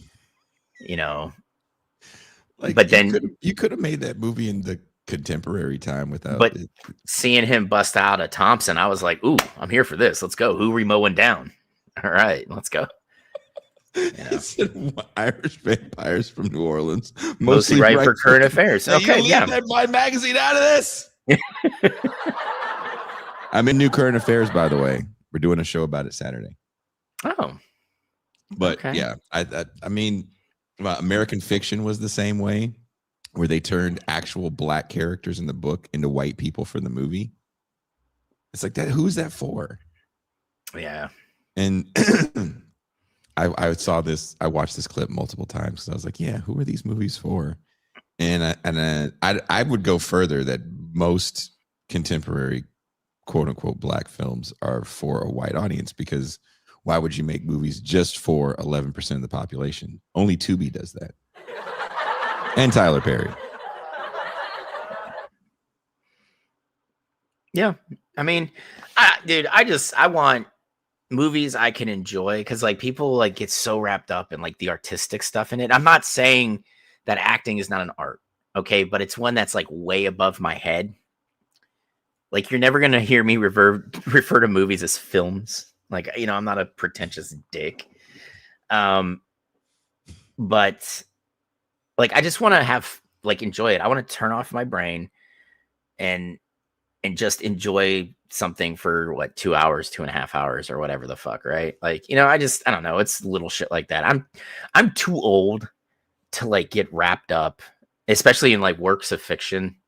You know, like I can't do it. Now, if it's something in real life, you know, something that you know, nonfiction or historical or economics, yes, I will get. I got you covered. Fired up about that. I got you covered. Get ready to get fired up, and this we'll end with this because I'm sure you'll have something to say. Harriet Tubman. This is done by black people, by the way. Okay. For us, by us. Back. Can't believe I came all the way back. 90 miles, Maryland, not one attack. I'm looking for you, baby, but where you at? I need to feel your skin when you hit it from the back. Cause baby, I'm back. Baby, I'm back. Baby, I'm back. But I am back. Baby, I'm back. Back. Harriet Tubman. But baby, where you at? Come and get this ass.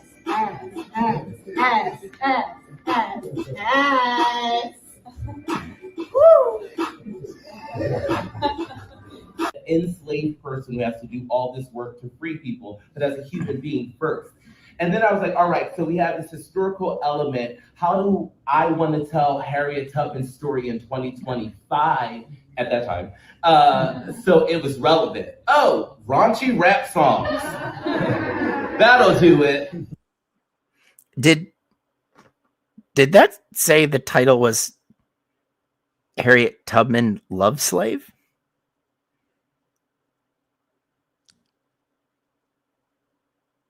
At the very beginning? Is that what that said? I believe so. Okay. All right. That. Wow.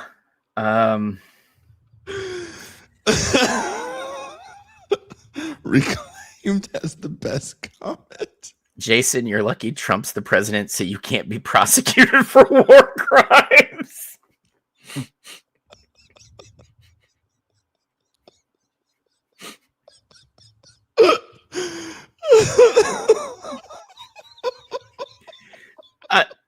I mean, I understand he was going for like a Hamilton kind of thing.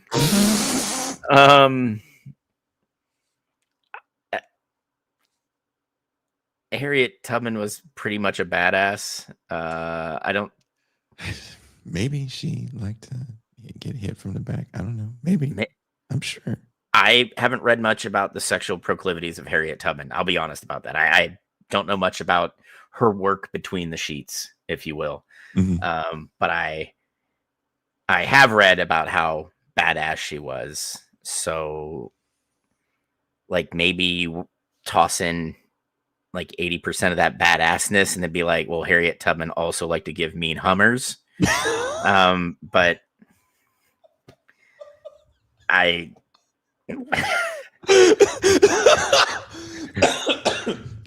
Nuri says, not a sentence I thought I'd hear today. Yeah. That's fair. Yeah, that's fair. You're right, Nuri. I wasn't expecting. Yeah. Tony Red said Harriet Hummers. Wait.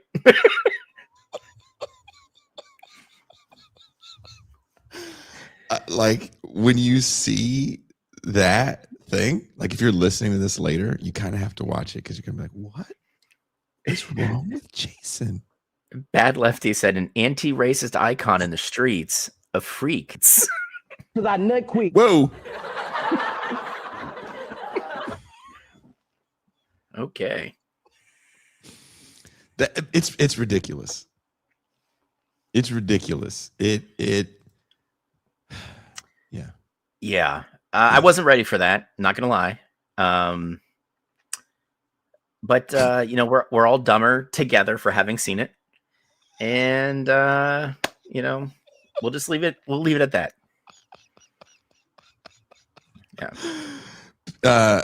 I wrote a thing about Stranger Things because as much as I kind of enjoyed the show, the last season kind of made me go, that's not what the 80s was like. And then I found this commercial for Jordache jeans. I hate my mother. She's so much prettier than me. Jordache basics. Your mother? Somebody called her Timu Molly. Wow. That's an actress. It's what is her name? Who knows this woman's name? She's kind of a well-known. Have you ever seen her mother? I have. I'm hoping she'll be divorced before I'm out of school. I found an old picture of her from when she was my age. Was she hot? No. She was kind of short with freckles and a little bit overweight. Kind of like you.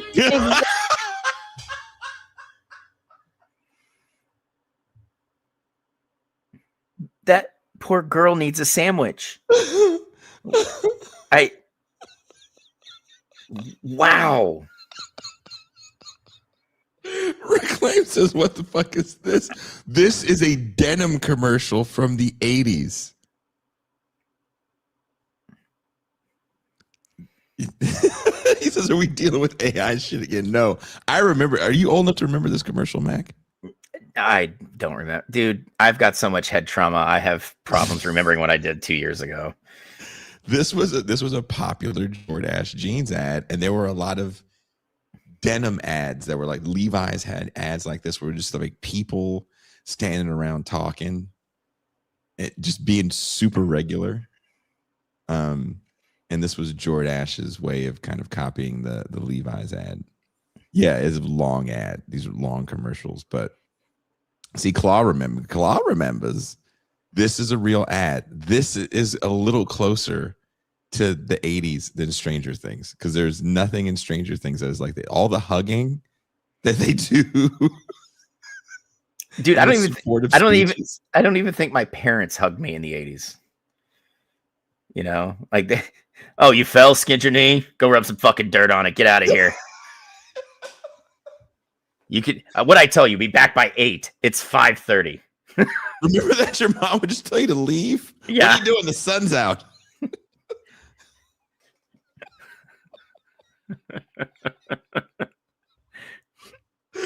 Reclaim says, like, holy shit. Yeah, man. Oh god. Basic ass people having basic ass conversations with their asses in Jordache. Yeah. I mean, Zahir, you should be writing like copy because that's perfect. That's a perfect like magazine ad right there. Yeah, a delusional kindness that never. It's so true. I found this ad. Stuart said that wine cooler is not gonna drink itself. Seagram's, man. Remember it was a Seagram 7s or what? Seagram's. They had that weird shaped bottle with the foil on the top. There was a wine cooler that was super popular. Was it Seagram's? Yeah. Because remember it had that foil on top. When you twisted it off like that, you still had the foil on the neck of the bottle. God, why do I remember that? That is upsetting. I also remember dropping Jolly Ranchers into Zimas. Yeah. Were you old enough to drink when Zima came out? Oh no. I was probably 15, and that was like the cheap post football game party drink. Oh. Right? And like all the people that were older than us that we would like beg to buy booze for us didn't feel bad about buying us Zimas, but they were like, no liquor, no beer, but we can get you Zimas. Bartles and James, that's what it was, Charles Ghost. Thank you. It was Bartles and James. That's what I'm thinking of, yeah. Hey, Red Dogger, I was born in 81, bro. Kushlick says, well, it's better than Jason playing videos.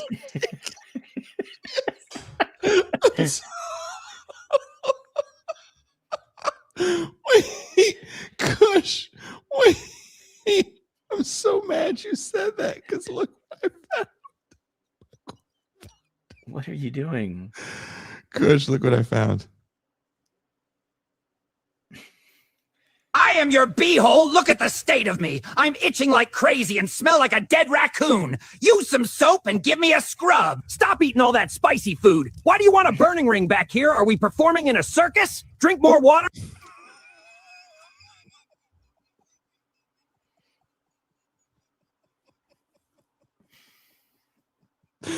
Bring back the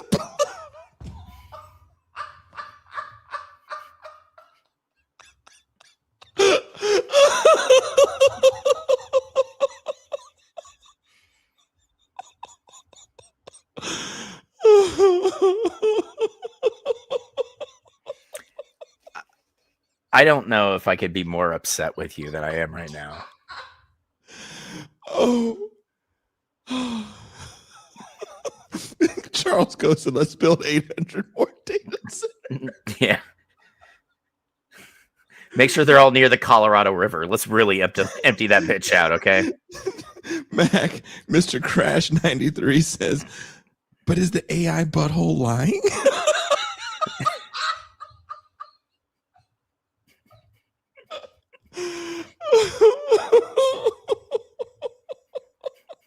Bartles and James. I don't drink. I don't drink alcohol at all. Yeah. Vertically integrated.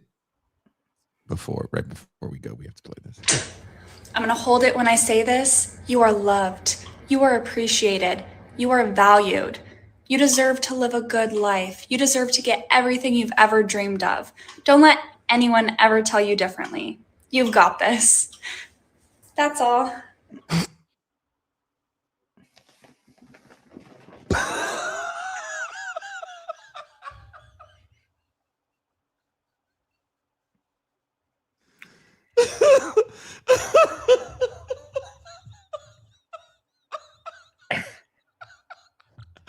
For those listening, you have to see Mac's face right now. I don't need a pep talk when I'm getting a handsy. Okay, I don't need that. Or worse, someone's just holding your dick like a cold hot dog. You gonna do anything? Oh, you're not? You're not gonna do. Oh, okay. I guess I'll just. Would you be more upset if someone was just holding it saying positive things, or if they were giving you an unlubricated handy? All I'm saying is if it's unlubricated, it's probably very unenthusiastic as well. Let's say she's as enthusiastic as this young lady, but it's just unlubricated. So it's just, and she works in construction. Ooh. I mean, I'm kind of with Bad Lefty on this. A handy is a handy. I don't really need to. Alex said, was this video designed for Nick Fuentes?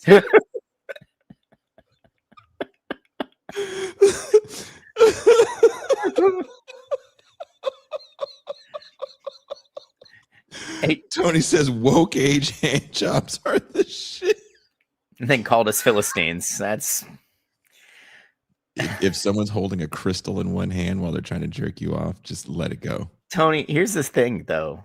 Like my luck is so bad, and I'm like so touch deprived right now, I probably would maintain the boner while she's giving me these words of affirmation.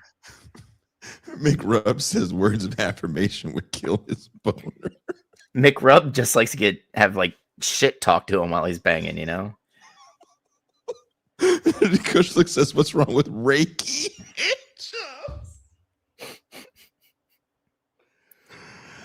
I mean, I appreciate her for trying to make me feel better, but my self-loathing is way more powerful than her words of affirmation. That's all I'm saying. Vertical integration. I can't say it. Vertical integration is the future, or so people are saying. I saw my first vertical integration thing, and it's really good. And I want to know what I think. Mac, I know Mac doesn't like horror, but I think you're okay with suspense. Yeah, this this was pretty good. It's just very creative for like a minute and a half. You're talking vertical integration, like what, you know, the robber barons of the late 19th and early 20th century did to build monopolies. Film. Oh, it's a movie. Yeah. Oh, okay. So instead of seeing him like this, you see him like this. Oh, so it's okay. So I can watch it on my phone. You can watch it on your phone. So here it is.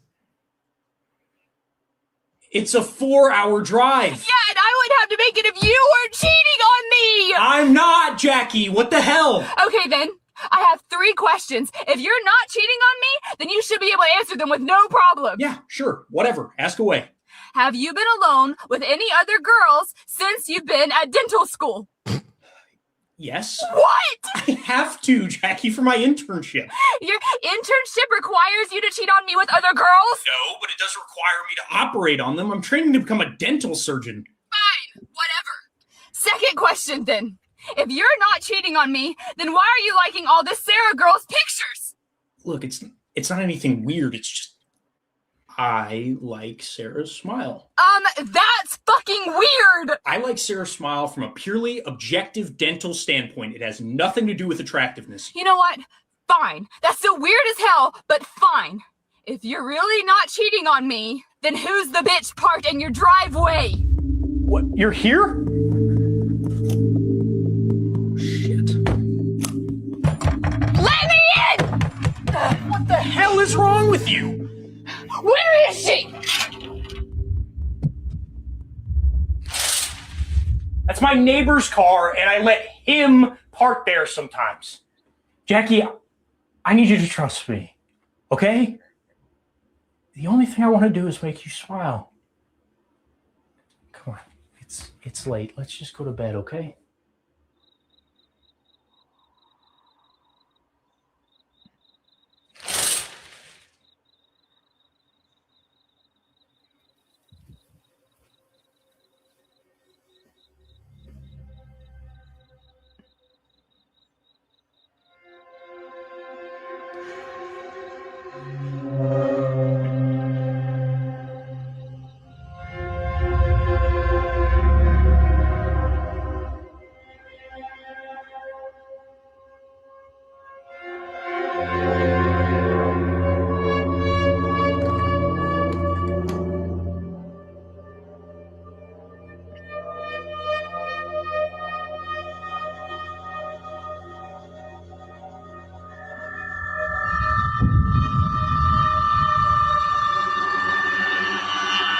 Smile.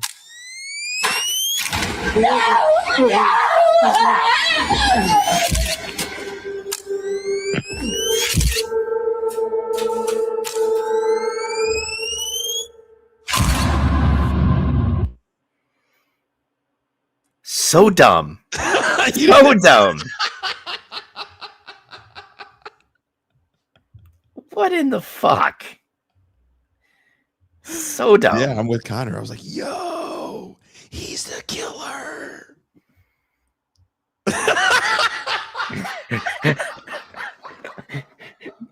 Jason's just out here collecting teeth.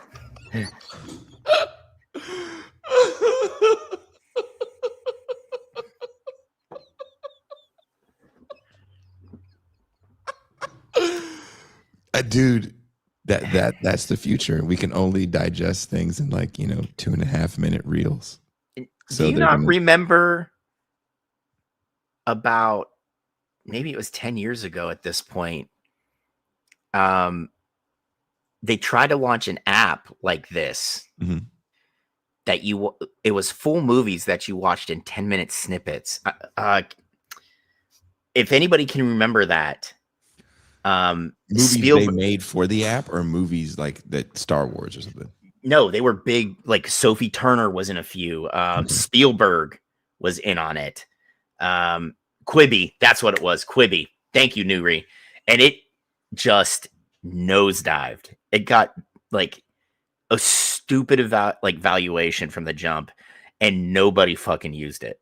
Nobody. And it went under in like a year. Well, I mean, I also remember being at the first launch for the phone watch. Google launched the phone watch first. And I remember thinking to myself, this is the stupidest thing ever. Why would anyone ever want a phone watch? I mean, you have a phone that does the same thing. Yeah. And now everybody has an Apple Watch. Yeah, I have an Apple Watch. I bought a refurbed one or a refabbed one, and they it's like you can answer your phone off your watch, and I'm like, I'm not gonna sit here and talk into my watch like this. I'm not fucking doing that, dude. I thought it was ridiculous. Yeah. When I saw it, I was at a Google when they launched it. That was like the last Google job I did, and they gave away 10,000 of them, and a bunch of people stole them, right? And I thought this was so stupid. So I came home and I went to my brother and I was like, yeah, I was at because he used to watch those things when they were playing back on YouTube. I was like, oh yeah, I was there. He was like, you were there? Did you get the watch? I was like, why would I want a watch? And there was, I don't even know if you remember the ad. The ad they ran was a lot of commercials from the 60s and like I Spy shit where people were like talking. Yeah. Watch, like, yeah. I remember shit. Yeah. And I was like, why would you want that? My brother goes, dude, think about it. You're driving, you get a text message, bam. And he like turns his wrist and look at it like, bam, I could just look like that. I was like, that doesn't seem better. Yeah. And this is why no one touches your penis. Okay.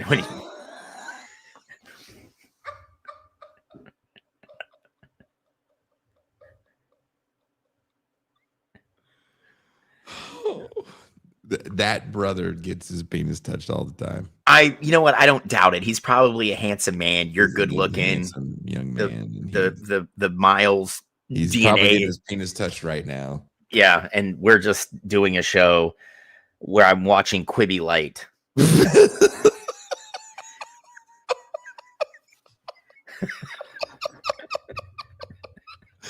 Yeah, talking in your watch like an 80s James Bond film. Yeah, I always thought that was weird, but here we are in 2026 and everyone has a watch phone.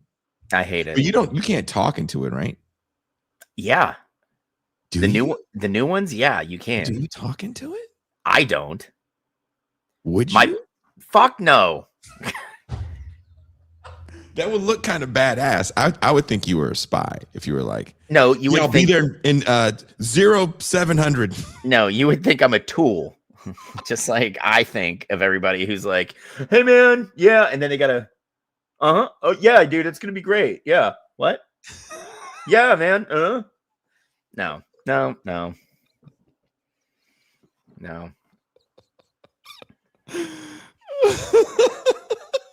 Fucking dorks. All right, well, thank you guys. Your brother might get his penis touched, but the rest of them that talk into their watch do not. I don't know if he talks into his watch, but he definitely thought it was cool to have an Apple Watch. I don't even know if he still has an Apple Watch. It's been, how long has this been around? Like 10 years?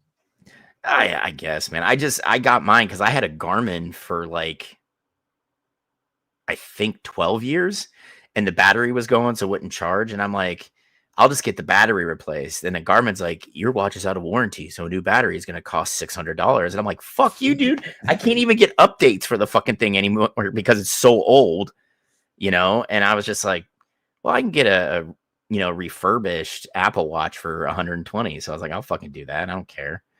And it's nice because like when my phone rings and like it's in my pocket, and I'm like, oh, it's my boss. Deny. Okay, we're good. We're gonna go back to work now. Like just ignores phone calls. It's easier for me to do that. Just beep. No. Yeah, that's my No. brother's like, oh, I could just look down. I was like, I don't care. I have a phone. I don't need any more ease to do this. Like it's pretty simple.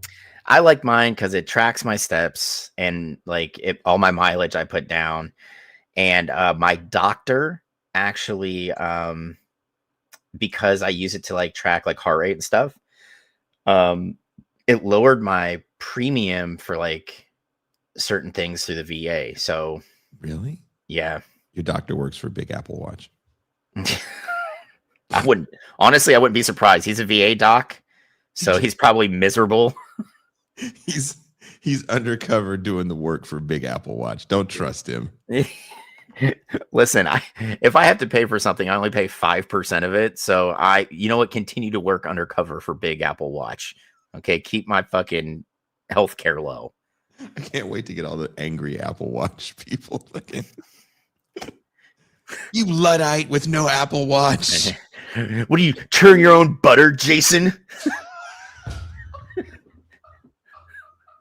Why don't you listen to some of your vinyl records, you goddamn hipster?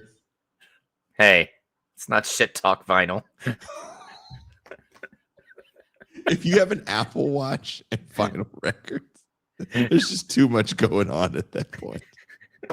You know what? Fuck you, dude. There's so much happening right there. I would have sensory overload.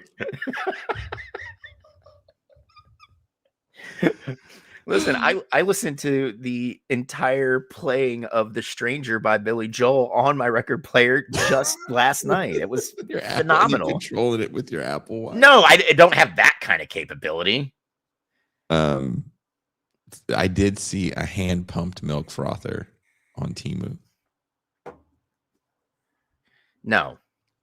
Can I tell you what Temu, before we go, can I tell you what Temu sent me? I was trying to show Temu condoms. Don't trust those. I would. What do you mean you're pregnant? I got those condoms from Temu. You got them from where? Your dick will bust through that shit like the Kool-Aid man. Like the tip of your dick pops it in, just like, oh yeah. Oh, yeah, like, man, this feels so real.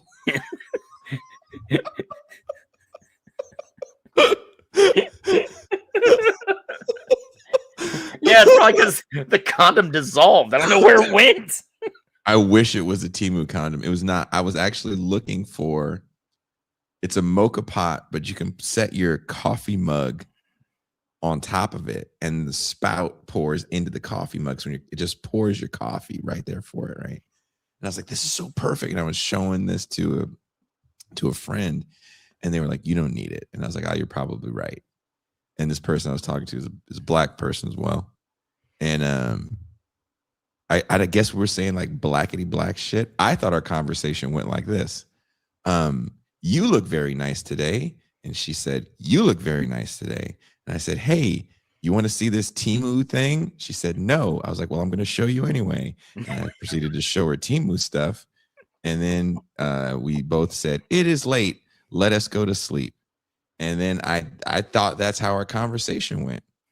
But according to Temu, our conversation went more like this. Say, Jack, nigga, whack sucker nigga, big ass titties, areola black bitches. And Temu proceeded to show me the most offensive merchandise. Of course. The next thing I saw was a shirt, because they do print on demand, that said Black Massacres. And it was a map of the U.S. with just the places that black people were murdered. What? Oh my gosh. It's like, holy shit. Like, what were we saying in this conversation that they even knew we were black? Oh wow, that is wow. Bad Lefty says, how many did you order? He's got one coming for all of us, Lefty. Mac. I sent her. I screenshotted it. I was like, you wouldn't believe what Timu just. And I sent it to her, and then Timu was like, "Oh, apparently you like this nigger shit. Here you go, nigger." And it was like a T-shirt of Show Nuff from The Last Dragon. Then it's just a bunch of hood movie stuff, like a bathroom mat of Boys in the Hood. What? And then it was a game called Black Card Revoked.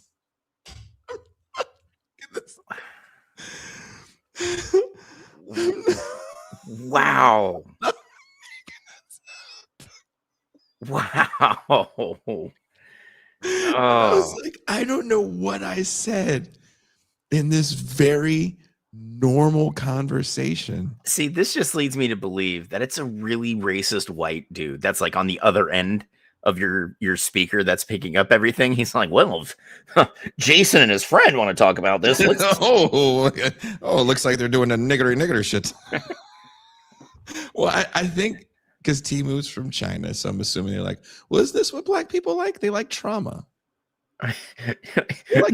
They just went cheap and hired, like they reactivated the corpse of Pierre Gustave Toutant Beauregard. And he's like, well, I do declare these black folks over here talking. Let's give them some merch that they do like. Mm-hmm. Remember, it was Lincoln firing on Sumter that started the Civil War, not us good Southern people. Mac, it was like Tulsa, Rose, it had all of them. All of them. Then a series of Black Wall Street. It was like, I don't know what we said in that conversation to make Timu think I wanted to see something beyond milk frothers and mocha pots. It's like, dude, I'm really just into this fancy contraption where I can put my coffee cup down and it pours for me. I don't have to do shit except put my coffee cup down. And then I'll get my frother out and do it myself. The one I wanted to show her, I was like, look, this has a little holder for 2 coffee cups. It's got 2 spouts. I can make one for you. Yeah, this is how we're talking. But apparently it's like, hey, whack 'em, sack 'em, coffee in a mug like a thug, love, bug. Like it's like, how am I talking to this woman? Yeah, and Jefferson Davis on the other end heard you. All I heard was nigga talk. But they spoke so well, said, no.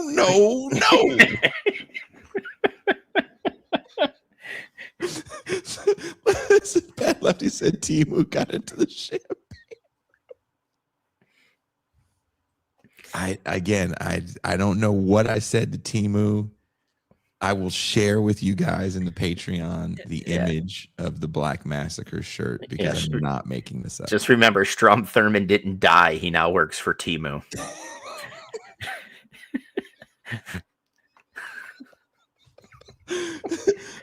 I wanted to order a milk frother. Instead, I got a dildo with synthetic kids. Ew. That's what that Notre Dame fan's going to send you, Jason. Could you drink sperm? Drink sperm. Don't ever talk about Notre Dame. We drink sperm. I love sperm. Oh, God. But yeah, that's a real thing. And Timu's listening to you. The only person that wants to know how I'm doing is Timu. It's not my friends. Oh, Jason, before we go, repost the link for me. Oh, for sure. Yeah, I just want everybody wants to be involved tomorrow night, 9:30 Eastern. We're doing the first reading group of The People's Guide to Capitalism. We're going to do the intro in chapter 1. I already got my book ready with notes. We'll do some reading from it. If you guys want to read ahead, that's fine. If you just want to read along, that's fine too. Digital copy, physical copy. I don't give a shit. You don't even have to have a copy. Just come on over, learn something. And my firm belief is the only stupid question is the one that goes unasked. So if you have a question, make sure you ask. If you have something to add to, make sure you add to. Like, let's make this a real good learning experience for everybody. Prairie said, did he miss the prison girls? Tony said, only a few, Prairie. Heavy on milk frothing and PSA Mr. Sphincter. Yeah. It's been a deuce. Yeah. Yeah. That talking butthole was, I mean, the last 30 minutes, maybe 20 minutes or so have been a little jarring. Jason threw me a lot of curveballs. I was Serrano from Major League today. I can't hit a curve. He left me speechless a few times, Prairie. I wasn't really prepped. We did a lot of sports talk tonight. I was really impressed. But yeah, he was throwing me like vintage Barry Zito knuckle curves, just 12-6. I was done. You know, that's a good reference. Barry Zito had a wicked knuckle curve. Yeah. I was flailing, you know. But you know, we made it through. We made it through. Here we are. We're at the other side. Thank you, Mac, for helping me with my voice. Hopefully it'll get better by tomorrow. Of course, tea with honey, Jason. I don't have any honey. You live in Mexico. I'm sure you could find honey. Yeah, no, there's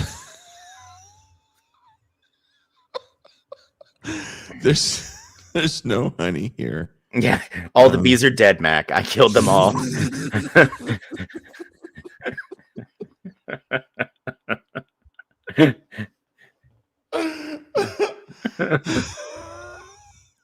Mac. He can get us some knockoff Wu-Tang dunks, but he's like, honey, don't know what to do for you. Don't know what to do. I was about to buy honey the other day, but I've been going to the flea market so much that I just don't know how much stuff really costs. So I don't know if it's a bargain or not.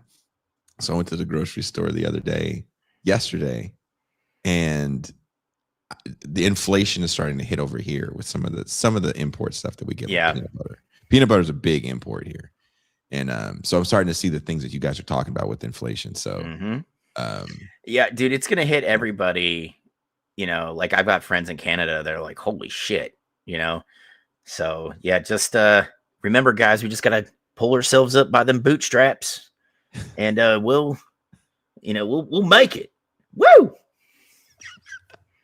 But I was gonna get honey. I didn't get honey, and now all of a sudden my voice is gone. So I apologize. And again, thank you, Mac, for coming in and being the true hero, the people's champion, if you will. Macadacious. Oh, real quick, hero looks like. Real quick, guys. Everybody, hold on. The reason I voted for EVD today at work, we got a new 18-year-old person that works in service, and she looks me dead in the face and goes, "You look pretty old. What are you, like 63? Who did you vote? Who was the first person you voted for?" And I said, Eugene V. Debs. And she was like, "I heard about him in high school, and he ran for president like 1904. And I was like, "No, sweetie, no.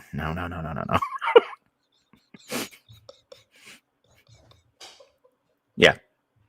So thank you, America, for, not investing in our public education. Oh, have you seen these new memes? These young kids they go up to someone like our age and they go, "What year were you born?" If you say 19, then they flash to an AI image of you like riding a dinosaur.